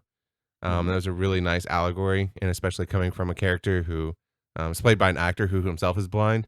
I saw a lot of people appreciate that. And I think contrasting it with one of the things that Star Trek Strange New Worlds has done not very well, which is, you know, Pike's treatment of his knowledge of his future disability, was well. It was good to see because there's been a lot of backlash to Pike being like, well, I know I'm going to end up in this chair in the future, right? And that I wish means they would stop his with life that. I is wish they over. would just back out of the face melting part. Like, let's just make him catatonic, and let's make him like. I just like it just have to be this horror show still. Like, come on with the plastic face. Well, Like that's yeah, it let's not feels do it. it feels a bit what's the word I'm looking for? Disaster porn, right? Um yeah, That's perfect. Exactly. exploitative, right? And yeah, I agree. Quite. And I like that, after especially in the last few episodes, we haven't talked about it very much. And I'm happy about that because when they do talk about it, it's not very good, right? It's like, it's And this whole it thing. really is just that it's so gross. Like I wish they could just like it really just was so visually repellent. Like it makes me not Well, want to focus on it. And it's I think it distracts from the story. well, anyway, I think that's the wrong thing to take from it. But I think the thing that I don't like about it is that he keeps talking about it like he literally says it's when my life ends, when he's talking about when he goes in the chair, and it's just like, if you're a person who's disabled, that really is hurtful for somebody to say that, like, oh, your life ends when you become disabled. Right. You know what I'm Oh saying? yeah, and I get that. Yeah, you know what? That's right. That's a good point. And so to He see, is uniquely disabled though. well, yeah, I mean, he can't speak and all that stuff. It is pretty bad. I He's get that, offending but like maybe 100 people. Who has it that bad? uh, probably more people than you think. But I, There I, I there agree. R2D2. It's pretty bad, but still. But then also, like, if you actually know his story, it ends up actually not even being that bad. He goes to Talos 4 and he ends up living his life with the woman he loves. So I Right. mean, like, Right. but I don't know that he knows that. I don't know that he saw that part of his future. So, Yeah. but All anyway, right then. Sorry. it's nice to see the Himmer story and to be a good counterbalance of like, oh, it's actually a well done um allegory. So, but overall, yeah, just this episode was just so good. It was just so tense, builds the tension properly, relieves it properly. My only problem with it is, and we don't see the Gorn, which is good. And I do like that it sets up the Gorn as this particularly menacing species I in do this too. time I really period. into it. I'm really into it. They are sufficiently Yeah, scary. menacing. Menacing is Yes, the perfect word. I really like it. I really like it. which is it's so funny because obviously when you think of They're the silly. Gorn, well, yeah, when you think of Gorn from TOS, it seems silly because this is the dude in the rubber suit, right? Yeah. But this show, and He and was you just do it molting. They're gross under there. well, and you do it without them even seeing, right? Exactly. Like you Exactly. never actually see them, which is like what's so, I don't know. What It the was Borg done really needs. well. So yeah, a big fan of this episode overall. Hmm. And so episode 5, Spock Amok. So this is lines drawn at the sidetrack challenge after several all stars team up to target their biggest competition. Two players are shocked. I have a feeling this is not the right synopsis that I grabbed from something. Uh, Anyway, Spock Amok was actually the episode where is essentially the Freaky Friday story, Oh, I where loved it so much. Spock and T'Pring switch bodies. Loved it so much. I did too. And you know what I love about this? See, this is an example of how actually good the writing of Star Trek Strange New Worlds is that you follow up the episode for Memento Mori, which is so tense, right? And then what do you do the next episode? You'd be like, we're gonna have a shore leave episode where it's just fun. We're just having fun. You know what I'm saying? And it was such a good tension reliever. You know what I mean? I do. And it was just such a well placed episode where they go on shore leave and we get the body switch story. We're just there's just people having fun. I enjoyed it. This felt like a good classic Star Trek episode where, like you say, it just ends up in the middle of the season. You know, see, this is episode 14, where you were just like, you know, it reminds me of Take Me Out to the Holiday Suite, right? Of DS9, where it's right in the middle of the Dominion War. And this is a lot better. Well, and you've got it's a better episode than that. But, you know. But I take your point. But yeah, it's the same kind of thing where it's like, you know, we've had 12 episodes of just the war, right? And things being awful. And now we're just going to go play baseball in the Holo Suite. You know what I mean? This reminded me of that. It's just like. Fight racism. Well, sure. Yes. Yes. Fair enough. But this reminded me of this. Like I said, everybody just gets to decompress and just have some fun, you know? And we even get specifically, right? This is the episode where we get number one and La'an, and they go do the Enterprise bingo thing, right? And they're just right. And this is where we find out that number one's nickname is where fun goes to die. Yeah. Yeah. So can I just say, I just want to drop in. I could honestly, now that we're doing Vulcan stuff, and maybe we will get it with Cybok, but I mean, I guess it's the opposite. But what are they called? The logic extremists from Discovery. Yeah. I could use more of that. I really like that. I really love the whole trope of, I'm sorry to say, the humanities being leading to some kind of Nazi thing. I think that's a really cool story subplot. I do. And because presumably, like, that's always a worry about Western philosophy, is that there's a claim that if you follow it, you can logically get yourself to do something horrible for eugenics. And I like that. I like that downfall trope. I would like the Vulcans to have some of that. You know what I mean? I think that'd be an interesting story. Well, I mean, I just like the variety that we get in Vulcans in general, especially we've gotten since Enterprise. Enterprise really introduced, right? Enterprise introduced the Dick Vulcans, right? Yeah, which a lot of people didn't like, but then by the end of this series of at season 3, it wraps up like why it was that way. But I like Discovery introduced, like you said, logic extremists, stuff like that. I like growing the idea of what Vulcans are, because for so long, Spock was the main thing that we had as a Vulcan, but he was, half human. And so then you kind of get Tuvok, right, who is even more just no emotion, right? yeah. And then for me, T'Pol is my favorite Vulcan. And she really brought some interesting dynamics to Vulcans. So yeah, I agree. And I hope this show, and it seems like they are leaning into, we're going to get a diversity of what it means to be Vulcan, that not everybody's on board, right, with the Tuvok way of doing things, right? Right. But I like even the extreme side of it. And that could be why, or we don't like it. Look at it gets out of hand. They get these logic extremists. I like the logic extremists. I want to see more of it. That's all I'm dropping here. Sorry. Yeah. So Spock and Muck. Yeah, well, no, and then I really didn't expect to see so much T'Pring in this show, but man, we've gotten a lot of T'Pring, right?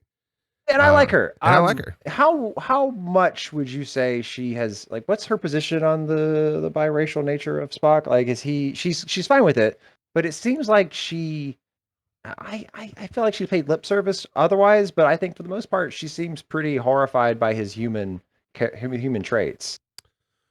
Well, I think, and I don't like it. Well, but I think this episode, I like them. Sorry, carry on. But I think this episode is where, so I think she struggles with it, right? Because she is Vulcan, and I think she does take that logic idea quite a bit, right? One wonders what she's in it for. Is she in it for like political status or money or something? Like, was why else are you with Well, someone unless you so like this is a half human, dude? they Like, what mentioned do that, you think you're married? What do you think you're dating? no, so they Like, mentioned that they were promised to each other from when they were kids. So presumably it's like an forgot arranged about marriage that. I forgot situation. about that. Well, Yeah, also be a good sport. they were bound to each other. Wow. And also don't force arranged marriage. Well, I and guess it's that's probably not forced. It's probably just like cultural taboo. sure, sure, right. And obviously, you and All I have logical. some experience with that. There's this idea of like, well, it's arranged, but it's like semi-arranged, right? Like you can opt out, right? It's all And very logical. It's all very logical. and obviously, we know from TOS that she does opt out. So, you know, Ooh, it'd be really cool. I hate to drone on the Nazi horn, but like it'd be really cool if they told us that the reason they do arranged marriages is to prevent eugenics like schemes, right? how Because would that work? like they whatever method they use for arranged marriage, maybe it's like it's not doesn't allow you to look. Oh, if this person have a kid, it'll have genetic advantages. Like they don't allow you to do that, right? Because it will allow you to like because it would lead to crazies. Right, because Okay, that would be the. I mean, if you want to have the best kid, maybe that's the best way to do it. But you just like prevents you from even asking that question because it's creepy and gross, which it is. so they're just arranged marriages based off of increasing the diversity of the gene pool. Or maybe that's even the wrong way. Maybe it's just maybe you just like their values, like this family's values. You know, Mm. so I don't know, and That one it makes less doesn't. sense to me because all right, the whole thing with I don't Vulcans know. is infinite I'm making it diversity. about a spot, but you see what I'm saying? I think that would be that could be a compelling connection Yeah, to the logic extremists, right? Sorry, it'd be interesting. sorry, Star Trek But makes anyway, my brain go all over the place. My bad. no, it's fine. But anyway, but yeah, obviously T'Pring, I think obviously, yeah, she deals with. I think that she struggles with just. So I think where we find from this show is that she's struggling with Spock being distant and him being in Starfleet, and I think she's blaming that on his human half wanting to be in Starfleet and wanting to explore, right? And so I don't necessarily know if it's racism in the sense of, oh, I don't like it, he's half human, as much as it Well, is that I don't feel comfortable in this neighborhood, is what it looks like to me. no, yeah, I don't even think it's This that. not? No, I think it's that she wants him to be more devoted to her in their relationship, but she feels like he's not. He's prioritizing Starfleet over her, and she feels like he's doing it because he's half human. You know, see what I'm saying? Yeah. Well, And maybe he. What if he is? well, and what we find out in this episode is like he kind of is, but not in the way that she thinks, right? And so what I like about this episode, the whole theme of this episode is just empathy, right? And it comes through every subplot of the story. Because, so there's also we get the diplomatic, B plot, right? Which is where Just cute. I dig. Pike is trying to make diplomatic relationships with this other species. I forget what they're called, but their whole methodology of diplomacy is empathy, right? So they take on the mannerisms and personality characteristics of whatever species they're negotiating with, right? So when they're talking to Pike, they're all super jovial and have a good time and all that stuff. And when they are negotiating with Spock, they're super logical and very withdrawn emotionally. Apparently, we get references to it. We didn't see it, but when they were negotiating with the Tellarites, which the Tellarites, if from Enterprise, we know are very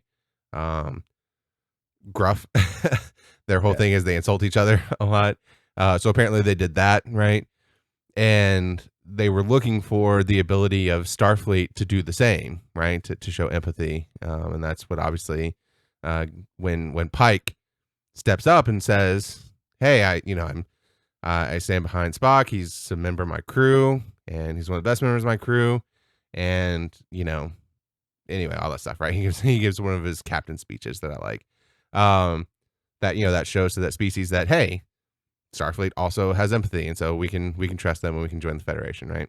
And so there's that through line for all these different stories of empathizing with people. And so what T'Pring is finding out because of that, right, from the speeches, Spock he does prioritize Starfleet, and it is because he's human, but it's not it's because he's half human, and because in Starfleet he's just accepted. He doesn't have to be That's any true. one thing or the yeah, other. and yeah, this is my favorite part of the J.J. Abrams movies. Yes. Yeah, I think yes, the J.J. Abrams movies I think did Spock well, right? In that regard. Yes.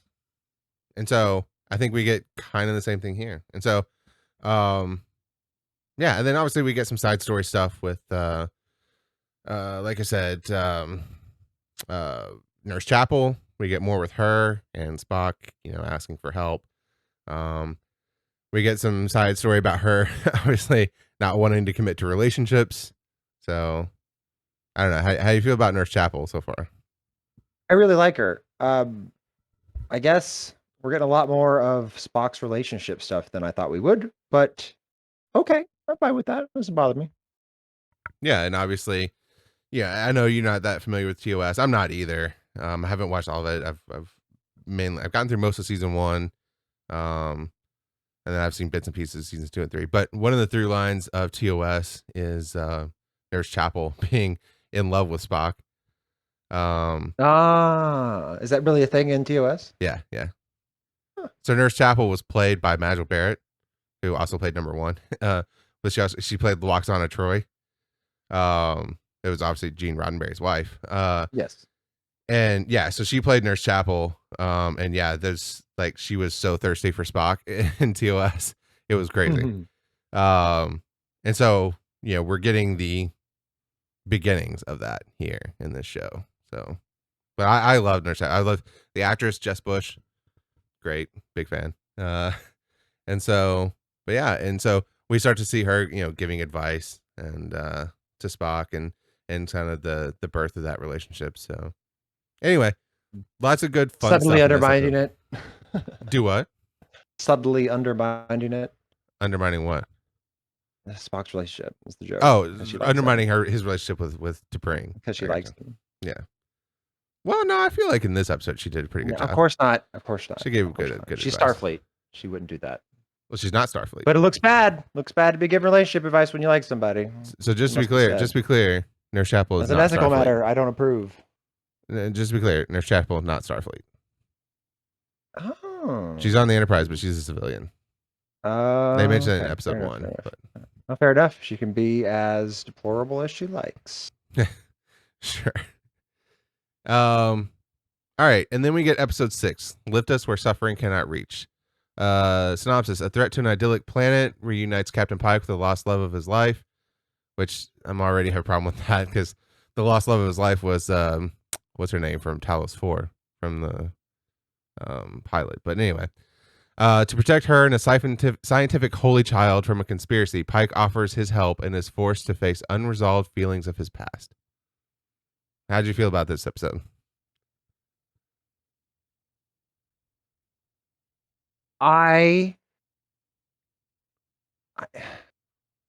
It was a lot. It feels like it's hard to believe it was one episode because I didn't see the ending coming. I did not see the kid thing. I guess I should have. Or what was the kid show? Why are they being weird about it? Did you see it right away that they were going to do something weird with this kid? I feel stupid that I didn't. I didn't know exactly what was going to happen, but yeah, pretty early I was like, oh, there's I don't know what I was thinking. Here. I must have been busy doing something else when I was watching it because I didn't see it, but I did, and I was like, ooh, gross. Ooh. Yeah. I didn't like that lady was so nice, and then but then she was so smug. I was sure that she was no good. Sure.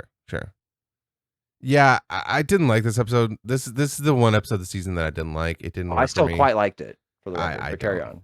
There's a lot of things that don't work for me. I mean, one is that I feel like they didn't set up the payoff well enough. So to me, so it was obvious to me from the beginning that something's off with these people, right? And obviously, anytime you bring up a child and you're referring to them as the holy child and they have to ascend and all that stuff. So I know it was so silly. It freaks me out a little bit. I don't know why I didn't see it. I feel like I know what a fool. But what they didn't set up properly to me was the concept of that this planet is an idyllic planet, right? Like yeah. So well, and that they're overcoming something. So we find out that like towards the end that apparently the planet is like covered in lava. It was like a volcanic planet, and it's only the So they all live in floating cities above it, right? And so what we find out towards the end is that it somehow their ancestors developed some technology that harvests energy from a particular child that keeps their cities floating, right? Right. Yeah. It's just the whole mechanism, the whole utopia runs on it's the Sure. lottery. It's for like, it's the lottery. It's the Sure. lottery. Who wrote But the lottery? but to me, they didn't set it up. Oh, we look so not well read. Who wrote the lottery? Who wrote the lottery? The short story, the lottery, where they stone the lady. I have no idea. Oh, I'm so put it in the comments. Anywho, Yeah, I don't even know what that is, to be honest. well, oh, so it's a famous short story where the whole town draws straws and then the loser gets stoned. Right? It's pretty. It's a famous one, and Okay. this is what this is. Right? It's the same moral question because it's going to make the crops good. Well, apparently there's actually a short story that's even closer to this where it's like it's something about they have to sacrifice a child to keep society running or something like that this is based off of. Which would be based off of that would be based off of the Sure. lottery as well. Sure. Well, Like, I don't know. I don't know which it's one pretty came big. first, right? But anyway.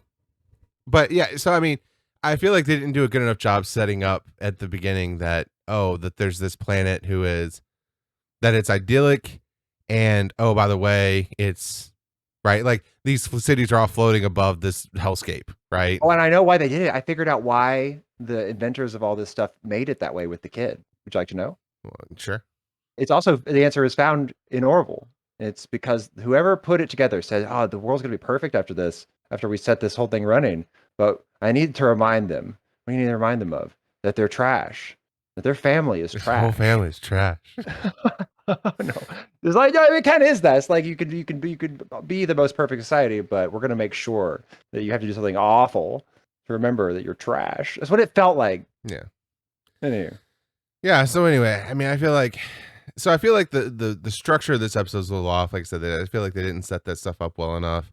Um, I also just I have a problem with just there's a couple of things I have a problem with. Number one, I would say Human towards the sacrifice, number one, well, definitely. human sacrifice definitely, but to me, so then you get to the end though when Pike figures everything out, right? And he confronts the woman, I forget her name already, but he confronts his girlfriend that he just banged, right? And she does this whole speech about like, can you really say that there's well, we know this is coming, we know this child has to sacrifice everything, and we don't look away from it, and we praise them, and they're given super great status and blah blah blah, right before we torture them for the rest of their life. And then she turns to him and says, can you really say that there's no child in the Federation that lives in poverty or lives in squalors while those with the haves continue to pretend they don't exist or something like that? And I'm sitting here going like, no, that's the whole point of the Federation. There's no poverty. There's no money anymore, right? Like there's no capitalism. We got it pretty good. You know what I mean? We don't do this, but let's take it at face value. It's an old argument. It's the argument that is made. It's not that old, but it might be. Sorry, I don't know everything. There's those trying to not defend, but people who study civilizations that perform human sacrifices, like the Aztecs. You think, why would this happen? Well, if you compare it to our form of warfare, where you go out and you just kill everybody on the other side for the most part, without there may be some chivalry order that you don't kill knights, but in general, it's just this huge loss of human life. You kill the other person's army. In this case, it's for like the Aztecs or the human sacrificing, it's to capture nobles for human sacrifice, but the loss of life in total during the war could be far less by this method, right? Because what you want is sacrifices. So they make an argument that it's less barbaric, almost, right, than our form of war. But then, and it's tempting, but then I'm not really convinced because, sorry, I know I'm going on a soapbox here. But what doesn't convince me about it, what makes it feel funny, is that the thing you must be assuming that some person in this war you're talking about is just, right? Like for there to be any kind of like moral better. So somebody's on the right side of a war, say, then it must be the case for it to be just. I claim that the war would be necessary. There'd be no other way to do it, right? And so if there's no other way but through war, then you're gonna have to kill everybody, right? Like there was no chivalry in the Punic Wars or in World War II, right? It was all out. Um, Human sacrifices wouldn't work. Yeah, it makes me wonder if even like those kind of civilizations could have great power conflicts because it probably isn't feasible if someone else is just willing to kill everyone. Sorry, that was a lot, but it makes me this human sacrifice thing makes me think about it because part of you thinks, okay, well, there is an argument that if it runs your society, makes it better, then the human sacrifice is worth it. And it just feels really analogous to what people say about Native American ancient civilizations that sacrifice people. Paul, Yeah. Well, I mean, I feel like in this that was a case, lot. Sorry. yeah. Well, no, but I get it. But I mean, I feel That like was in this neat. case, because obviously Star Trek has tackled the idea of war and like sanitation of war, right? There's a TOS episode where essentially these two species have been at war for, or not two species, but these two civilizations on this planet have been at war for, I don't know, like 400 years, something like that. And what they've gotten to the point where they don't actually fight anymore. They just like draw numbers, and the people who get drawn that day, they have to walk into these rooms where they just get vaporized, basically. And that's just how they keep the war going, right? And so the idea is once it became so sanitized like that, right, that then it became perpetual and nobody wanted to stop it. You know what I'm saying? And so, there, so yeah, Star Trek has done that before. I feel like in this case, it all gets undermined by the idea of, um, if this species is so advanced, which theoretically they are, because they have warp technology, right, and they have this amazing medical technology, which means they have no disease at all on their planet, right? And move to a different planet. And they obviously can. And you know how I know? Because there are people from their species on another planet who said that we don't want to be part of this anymore, right? And it's like, so you're sacrificing this child so that you can live this idyllic planet, but like, just take your warp ships and go to another planet that you don't have to have floating cities above a volcanic I know, hellscape. but you can always write your way around that. Like it's just they wanted to create this dilemma, right? Because I yes, know, of but course it's they could write it that way. Like, I but know, but maybe it's they could terrible. easily if But you that's ask what this. if you're gonna make the moral conundrum about it, that's what immediately makes me not on their side. Because they could just I can write you out of it. Their ships, right? They're connected to this network. They don't run like they don't have the same kind of engineers that we do, right? The ships are more automatic and it won't run if the system's down. So you need the kid to run the ships. So see, But like if they wanted to force if they want to force this moral question, but they can. there are people from the species that are on another planet, right? That did. I'm sorry. Maybe I don't quite grasp the full point. So yeah, there are people on another planet. So, Who decided they didn't want to be part of this. Like their whole but species they're could not decide they winning, don't want right? to be They part don't have the same technology. of it. No, not overall, but See, so it doesn't. So they don't get to live the Kush life but because they're not in the they human don't live a sacrifice cush game. life. They live a pretty. They make it clear that yes, they live a pretty rough life on this colony, but it's still it's worth it, right? I mean, Right. So that's yeah, my for moralistic human view, life. That's a good question. That's what they're trying to force. right? I don't know. To me, it's just not even a question. I just don't have any sympathy for Of course not, of course not. But it's worth bringing up because people throughout history have, in fact, made this calculation and have argued for it, right? And so yeah. they just this is a classical Those are bad humanist people. ideal. Sorry. Sorry, those are bad people if they're making that Oh, argument. absolutely. Of course they are. Of course they are. Yes, Yeah. that's Okay. entirely correct. But yeah, well, you got to make your bad guy bad. This is a good way to do it. I was fine with it. I really liked it. I didn't. You're allowed not But to. in particular, no. I mean, like the story is okay, but like I said, there are also bones of the way the story was told that I didn't like. And I mentioned already about the they didn't set up the what it was going on the planet soon enough, in my opinion. But the other thing too is there are these little things that happen throughout the episode, and so like towards the end where the dad and the kid, right, they go get beamed off the ship onto that other, the rebel, as we find out, the rebels from the other planet, and they were trying to kidnap the kid so that he wouldn't get tortured for life, right? Mhm. um so they beam him off the transporter pad onto the planet. Then Enterprise tractor beams them to try to keep them from getting away from going to warp. They go to warp anyway, and then the ship blows up, right? And they think, oh my god, the kid died, right? And but then they find the kid in a storage container on the Enterprise, right? And then Spock says, "Oh, I think the captors beamed him. They didn't beam him to the ship. They beamed him from the transporter pad to this cargo box or whatever, right?" It made zero sense. Why would they do that? Like, I found it hard to follow when it happened, and finally was like, okay, well, I guess that's what happened. I know, but it doesn't make any sense, right? Because like, if you were trying to save the kid, why would you beam him? Why would you just keep him on? Why would you beam him from one place on the Enterprise to the other? Maybe his so plan that was he could to be reveal found. everything once they got caught, right? Like maybe he doesn't think that we're gonna catch him on the sensors, which would be stupid, or he thinks that he'll be able to tell us about that they're gonna sacrifice this kid once once it looks like they're dead.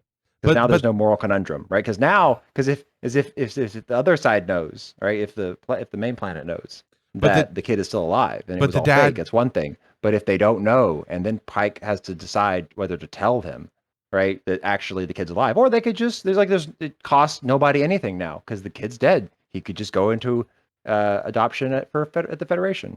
See what I'm saying? But the thing I'm trying to help it. So I know, but it doesn't make sense because the Federation, we already know from plenty of Star Trek that if you request asylum, the Federation's going to give you an asylum hearing, right? And so the dad, even after all this stuff happens, the dad doesn't tell them what happened and request asylum. But okay, yeah, imagine that he beamed them to another place and they wanted to stay hidden until the Enterprise left, and then so that once the Enterprise got out of range, they could request asylum. But even if they had been in range of this planet, they still could have requested asylum. And we'd already established that none of those people's ships had anything that could stand up to the Enterprise because they destroy them without even trying, basically, right? They shoot them with phasers and Uhura accidentally misfires and just crashes the whole ship, right? So it's very clear that like, and that ship, by the way, which is holding the technologically more advanced, planet's ship hostage. So clearly they're better than the other ships. So like none of these ships in either one of these people's planets pose any danger to the Enterprise. Like just request asylum there. You know what I'm saying? Like it just didn't make any sense. So that's what I'm saying. There was like all these little story plot holes. It was just like, what? This doesn't make any sense. And so anyway, that's all the stuff added up to like, I just didn't like this episode. And then I think the biggest thing I didn't like was Mbenga, right? And so again with this. Well, no, because it brings back his kid, right? Yeah. And the idea of, oh, she's got this disease and he's trying to come up with a cure. And to me, there's such a good opportunity for an interesting moral story there in terms of, yes, we can share this technology with you to help save your daughter, but this is blood technology, right? That we have gotten from torturing this kid, right? And Mbenga having to go through the whole moral dilemma of, do I take that? Do I ease my child's suffering based off of technology derived from other children's suffering, right? Like that's an interesting moral story. Oh, see, it's so funny because you didn't think the other one was compelling. I don't think that's compelling. Oh, like, I do. You don't want if it's you don't want to add more blood to it for sure. But like if the technology already exists. Well, no, but I mean the story was already. You can't close your eyes to the vaccine. No, but the story was already about children suffering, right? Because the woman brings up the point of like, you telling me there aren't children that suffer in the Federation, but you ignore it, and we don't ignore it, and I'm like, but that's why we're better. Align on that happening, right? No, ours isn't. That's my point. The Federation. There is a difference between what he's doing and what they're doing, in that like him taking their technology, right? It already is built. Right, like their medical knowledge, right? That's all he's taking. It's still blood technology. Well, you don't like erase it just because they're bad. It's a moral thing to me. That's an interesting moral story, and they already touch on it here because she offers Pike, hey, you can come back to this planet and we can solve you, or right, we can fix you after this thing happens to you in the future, and he has to be like, so he knows that's an option, but he clearly is going to make the decision to not do that. Because it wouldn't be right. He doesn't approve of what they do and how they get their technology, right? The technology's already gotten. It's like this isn't like whether or not they get rid of that, they continue to do this horrible practice. Like the knowledge to save his daughter exists. No, So but what I'm saying is Pike isn't going to take advantage of that in the future because of how they got it. right, that's fair. Oh, sorry, yes, correct. And so they've already played with that story, but they didn't. And Oh, Benga's you don't just like that like, they did it again. but yeah, and Benga is just like, oh sure, I'll take it. You know, tell me whatever you can tell me, right? I agree with him. I agree with him. I don't Fair take enough. that blood technology. It's not cool. I don't think it's blood technology. It's literally based off the technology of kids being tortured for their lives. I understand. And so that's already happened. You can't undo it. And even if we dismantle their civilization, right? That, I mean, you saying that we shouldn't be allowed to use like that knowledge, that medical knowledge, just because it came from there? I'm not suggesting we make more of I'm it. saying it would have been. It was wrong to make. It was wrong to make to find this out. But I'm saying. So the catharsis that you were missing in episode 1, episode 2, I take your I'm point. missing I take your here. point.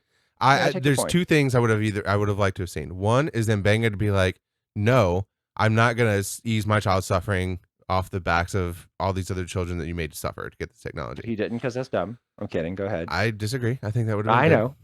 know. Or 2, I wanted to see Pike when he, because he asked like, when he wakes up, right, then he's gonna go take the kid out of the machine, right? And she's like, if you do it, he'll die. And then he asks, well, then is he gonna suffer? And then she's like, oh yeah, totally. He's gonna suffer forever. I wish she had like gritted her teeth and gone. Yeah. No, but I know, right? That would have been more believable. But no, she tells him, oh yeah, he's totally gonna suffer the rest of his life. If I was Pike, I'd be like, But so will you, Pike. To be fair, everybody does. well, sure, but this is a particularly unique way. If I was Pike, I'd be like, fuck that. A lifetime of torture is worse than instant death. I'm just gonna go blow this fucking thing up. Fuck you guys, right? Like that would have been some catharsis for me, right? Because like there are things that are worse than death, and torturing a child for years, probably, right, and putting them under immense pain so you can continue to live on your paradise. Fuck that. Blow that room up. Blow that whole thing up. And yeah, the kid's gonna die. The kid's gonna die eventually, but he's gonna suffer for years first. I think most red-blooded Americans agree with you. So I wanted some kind of catharsis there that I take your point. That's a good point. There could have been some. Yeah. I think it was maybe supposed to leave you a little catharsisless, right? Because it was supposed to leave you like, oh, we can't interfere with these douchebags, right? Like that. So it's like showing the other side of the Prime Directive, which or actually the same side, in that it inhibits, humanitarian aid, which I'm sympathetic to. Right. I'm not willing to vote different. Sorry. Well, and to me, that would have actually been the more interesting question when she asked him about, oh, are you telling me there's no kids in the Federation that suffer? To me, it would have been a more interesting question if she would have been like, are you telling me that there's no kids that suffer and the Federation turns a blind eye because of the Prime Directive? There's nobody whose job it is in the Federation. Nobody's Federation job description is prevents little boy from running away. So go fuck yourself, lady. That's what he should have said. Sorry, pardon my language. Beat me. Nah, that's fine. You don't agree? I mean, like, Federation is clearly superior. Like, what are you talking about? Like, there's starving children. Nobody's job is to make them starve. So shut up. Yeah. Well, no, but I mean, there were guards there. Remember, they had little staffs and little hats. They do turn a blind eye to suffering children if they are not warp capable. And it is exactly worse to have someone whose job it is to wear a little hat and hold a little stick, and their job description is kid wrangler for torture. Sure. Oh no, I agree. Yeah, but I mean, I'm just saying, like, that's the moral distinction. That's no, I 100% agree. I'm just saying, like, she used a bad example for the Federation. Oh, sure, yeah, he used better ones, but even the worst ones, not as bad as has a job description to do that.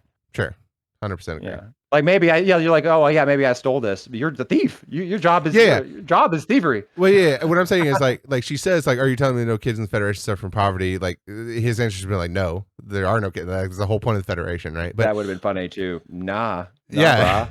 Yeah. And to me, that would have been a good shutdown. I'd be like, no, fuck you. That's not. We don't have money, right? Like I don't know what you're talking about. But like capitalism is dead. FYI. Yeah. But even if what I'm saying is, even if she'd use the example of you telling me you don't allow kids to suffer because of the Prime Directive. Isn't dead.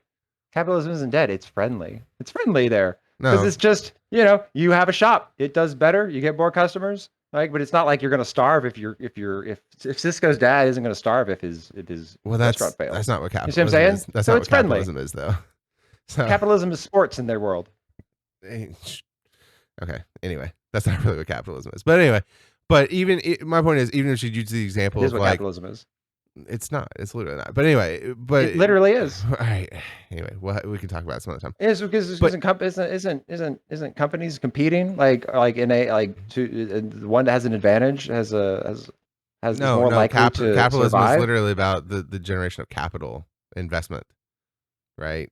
Like So when people say capitalism and they mean like it's not about competition. market Communism still has Darwinism, but competition. so you're saying your claim is that market Darwinism, right, has nothing to do with capitalism. No. Okay, well then there you go. I didn't know that. I did learn something then. I did think that. I mean, it's not cut and dry like that, but it's just overall, I would say no. But anyway, but I know my it's not cut point and dry. It's very complicated, right? is it's very complicated. But anyway, So my point you is, still use capitalism to mean like market competition. I don't think all that's right, no, I think that's apropos to I've use yeah, capitalism to mean market sure. I've had enough competition. of that conversation. We can Okay. talk about some other time. But my point is, even if she had used the example of you telling me you don't allow kids to suffer because the prime director tells you not to or whatever like that, yeah, I'm with you. He would have been like, yeah, I still don't think that's as bad, lady. Like you're like you point like, yeah, we don't wrangle kids up and send them to planets that don't have warp drive so that they can suffer, right? So that we can Absolutely. continue to have enough warp drive for everyone on our in the Federation, I right? know that lady's mean comment has animated both of us because Yes. I find that insulting that she would even compare us. Yes. Awful. Anyway, we've talked enough about this She episode, should but go to jail. I think this is definitely the weakest episode of the 7 so far.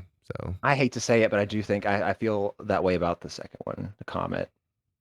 oh really?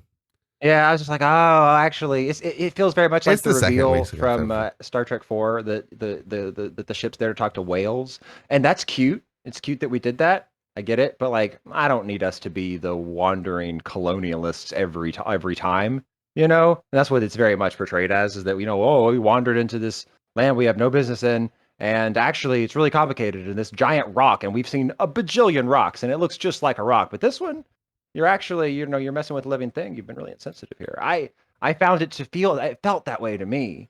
It felt very trying to make them seem imperialist, and the Federation is not imperialist. It's not like that. We're just here, right? Mm, And like, oh my God, this rock is going to fall into the sky. So we actually were right the whole time, you know. I think the So that's what more I didn't like about it. Like it had that Star. You see my Star Trek 4 comparison? Is it not at all really, on two? not really. And Oh, I also think we have more nuanced views of the Federations, particularly post DS9, that it is kind of imperialist. So okay, I take your, you're not wrong, and but I meant about you really don't see the thing about you don't see the parallel between the aliens showing up in Star Trek 4, so, and we expect them to be talking to us, but actually it's the whales they're talking to basically this planet is going to be blown up by an asteroid, and we assume that's what's going to happen, but actually we find out that it's just a sleeping whale and we just didn't as humans we just didn't have I thought of it that way like Spock said from 4. You don't see this at all. no, I don't Oh, actually. okay. But to each own. I Fair mean, enough, fair enough. fair enough. All right, and then the last episode, episode 7, Serene Squall. While on a dangerous humanitarian mission, the crew of the USS Enterprise stumbles into a harrowing game of leverage with the quadrant's deadliest space pirate.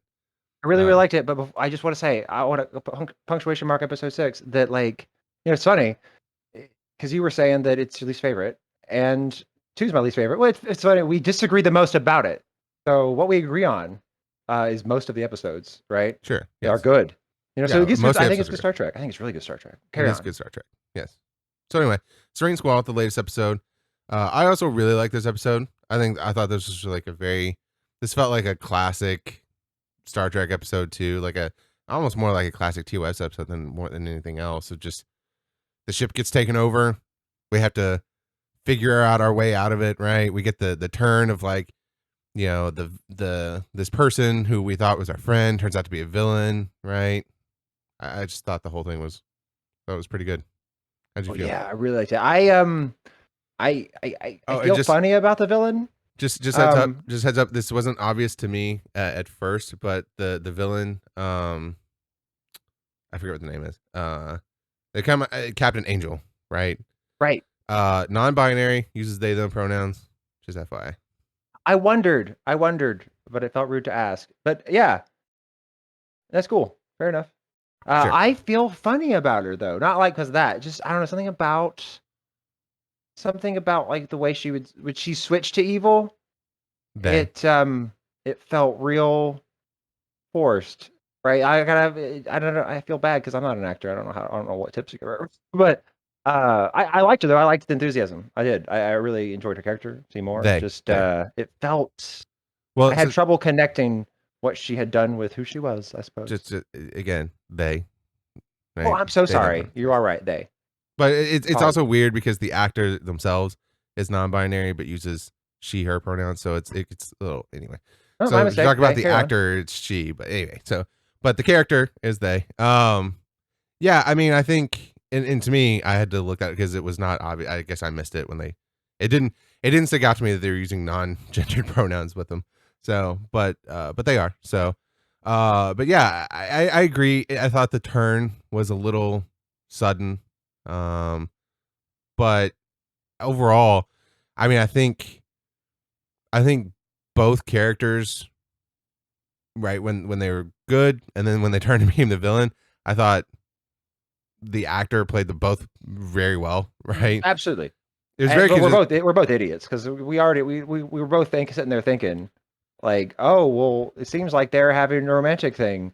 Well, how is that going to work with the T'Pring situation and the Nurse Chapel situation? This is like Right. a third person. We should have realized. Oh well, she must be a bad guy, right? Oh, you That thought must there have was a been. I romantic never crossed thing my with mind until it happened. you thought there was a romantic thing with them and Spock? I thought something like that was kind of brewing. Yeah. Oh, I guess I don't know. I didn't see that. One of the things I will point out though that I thought it makes me feel weird is that obviously they had a face tattoo, right? Mhm. And there was a part of me that was like, is in here going, well, nobody brings it up, nobody says anything about it. And isn't that cool? Isn't that very progressive Star Trek? That by the 23rd century, oh, you can be in Starfleet and have a face tattoo, and nobody's going to assume that makes anything Go, Dave. right. Yeah, Yeah. Chakotay. Well, sure, but Chakotay obviously that's a Terrorist. that's a cultural thing, right? Presumably, this character doesn't have anything. I don't know anything about their heritage, but they seem pretty white to me, right? So I presumably there's nothing in their culture that means they have a face tattoo, particularly of Yeah, a yeah, quite. snake. Oh, yeah, Let's that's a good say, point. That's a good point. It's not his was cultural. Carry on. right? I didn't think of that. But also like it's a face tattoo of like a snake, which is and so I'm sitting here looking at him like, oh, it's very how progressive Star Trek to be like, oh yeah, you have a snake tattooed on your face, but we're not going to assume that means anything bad about you, right? That's great. But then also like, but Also, then we they need good. We can't keep talent because we don't pay people. well, Kidding. but then also like they do end up being the villain, and of course Right. the actor themselves doesn't have that tattoo. That was something they added for the character. So it's Oh. like, So don't trust people with face tattoos is what they well, meant yeah, to say. it felt very 21st century to be like, yeah, we're gonna make our villain have a face tattoo, and that's how you're gonna know See, this is that the there's actually a argument villain. we've been hearing all along. They're going to use our wokeness against us. Yeah, Wolf in sheep's clothing, Paul. sure. Yeah, there you go. So I don't know. I don't know how to feel about that, right? It's like it's really cool that in the Star Trek universe they're not making assumptions about them, right?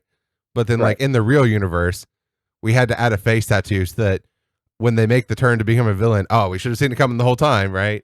Like that feels a little weird to me. But I wouldn't have um thought of that, but fair enough. Good. Fair enough. Fair enough. and then obviously we get the B plot with the whole crew going over to the pirate spaceship. Loved Um it. yeah, and Pike turning them into a mutiny. Big fan of that. Yep. Just this And again, it was fine, but I could use a smidge more. Number one, sure, sure. just a smidge. Yeah. I could have used Smish more Himmer. Wasn't in the Fair entire enough. episode. We even go to engineering. Where is he? We should Who give them knows? like like a thing where like a bit where they always are like competing to have done the most helpful, competent thing with this episode. Sure. Sure. Then obviously we get continued the Spock and Nurse Chapel thing, right? Um so, that's obviously we get the big kiss between Spock and Nurse Chapel, so really playing into that. Oh, this is the origins of Nurse Chapel having feelings for Spock, and but just being like, oh well, we work together, we're still professionals, we're gonna be friends, it's fine, right? We can still work together, right? I thought that was I don't know, just a fun little added layer to the story. So. Yeah. But overall, yeah, I thought this was another Hope just we fun see more episode. Gorn. Hope we see more number one. Hope we see more Gorn. Well, I don't want to see more Gorn because anyway, in canon, nobody when Kirk first saw that Gorn, that was the first human that had ever seen a Gorn. Oh, so we don't get more. Oh, Well, but like we didn't actually see a Gorn, so like you could still see their ships because that whole thing also happened with Romulans. So like, yeah, let's do that. Let's do that. I'm for that. There were Romulans in Enterprise. So there was actually in post Enterprise, there was actually a Romulan war in the 22nd century between the Federation and Romulans. But nobody in the Federation saw Romulans until Kirk saw them in TOS. So like we had a war with them and a ceasefire, but without ever actually meeting the Romulans and realizing that, oh, they're actually Vulcans. So like they wouldn't be the first time that something like this has happened, but it is. I can do that. So I can we deal could with still that. see more Gorn ships, but like without actually seeing Gorn on screen. I could break continuity for them. They did such a good job. Like I'd really like to see some Gorn. Sure. You know, like from Firefly with the what were they called? Reavers. And just like just a scary, horrifying presence that comes out like of nowhere and predatory. I liked it. It's very menacing, like you said. Confession. I can do more. Confession. I've never seen Firefly. Oh, that's all right. I forgive you. I've also never seen Battlestar Galactica. There's just so much. That's not true. That's simply not true. I've watched some of it with you. Well, so yes, I've seen like the first 3 episodes.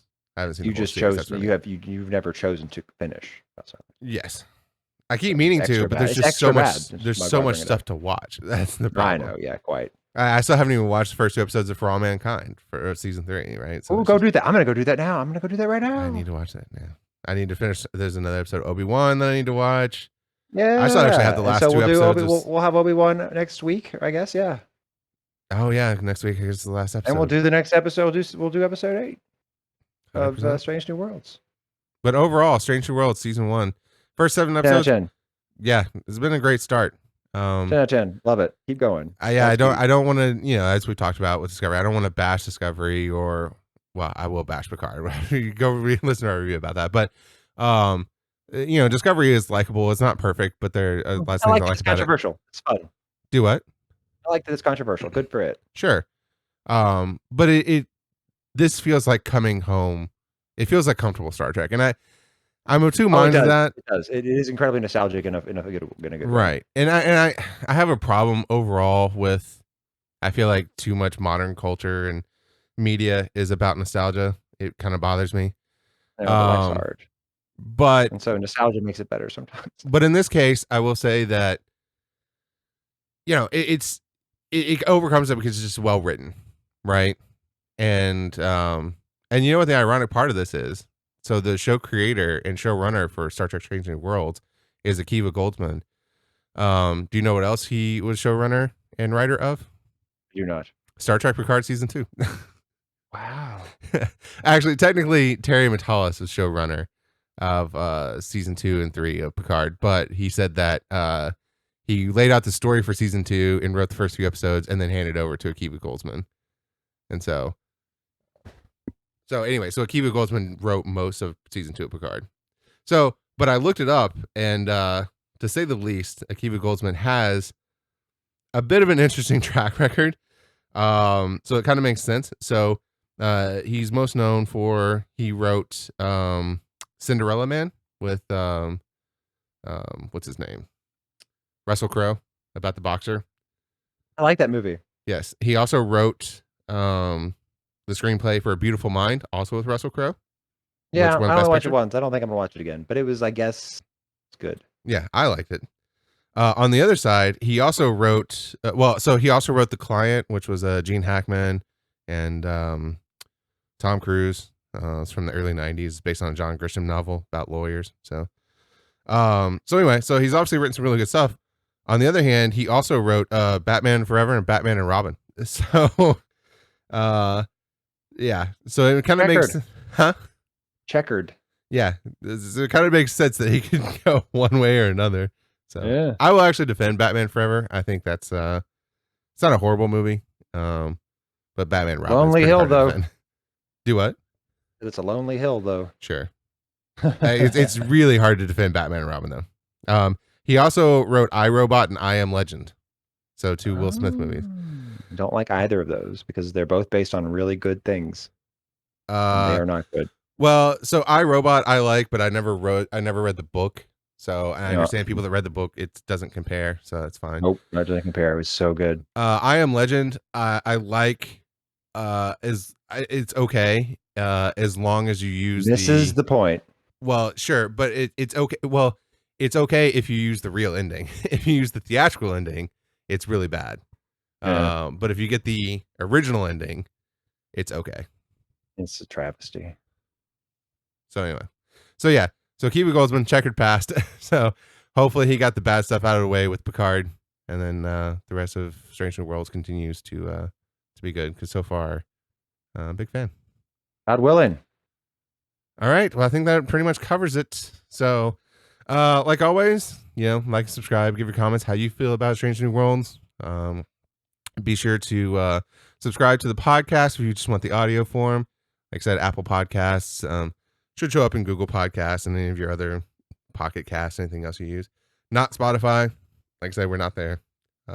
Won't be there. But yeah, do you have anything else, Jason? Nope. Glad to be back. All right. Well, until next time, keep it casual, everyone.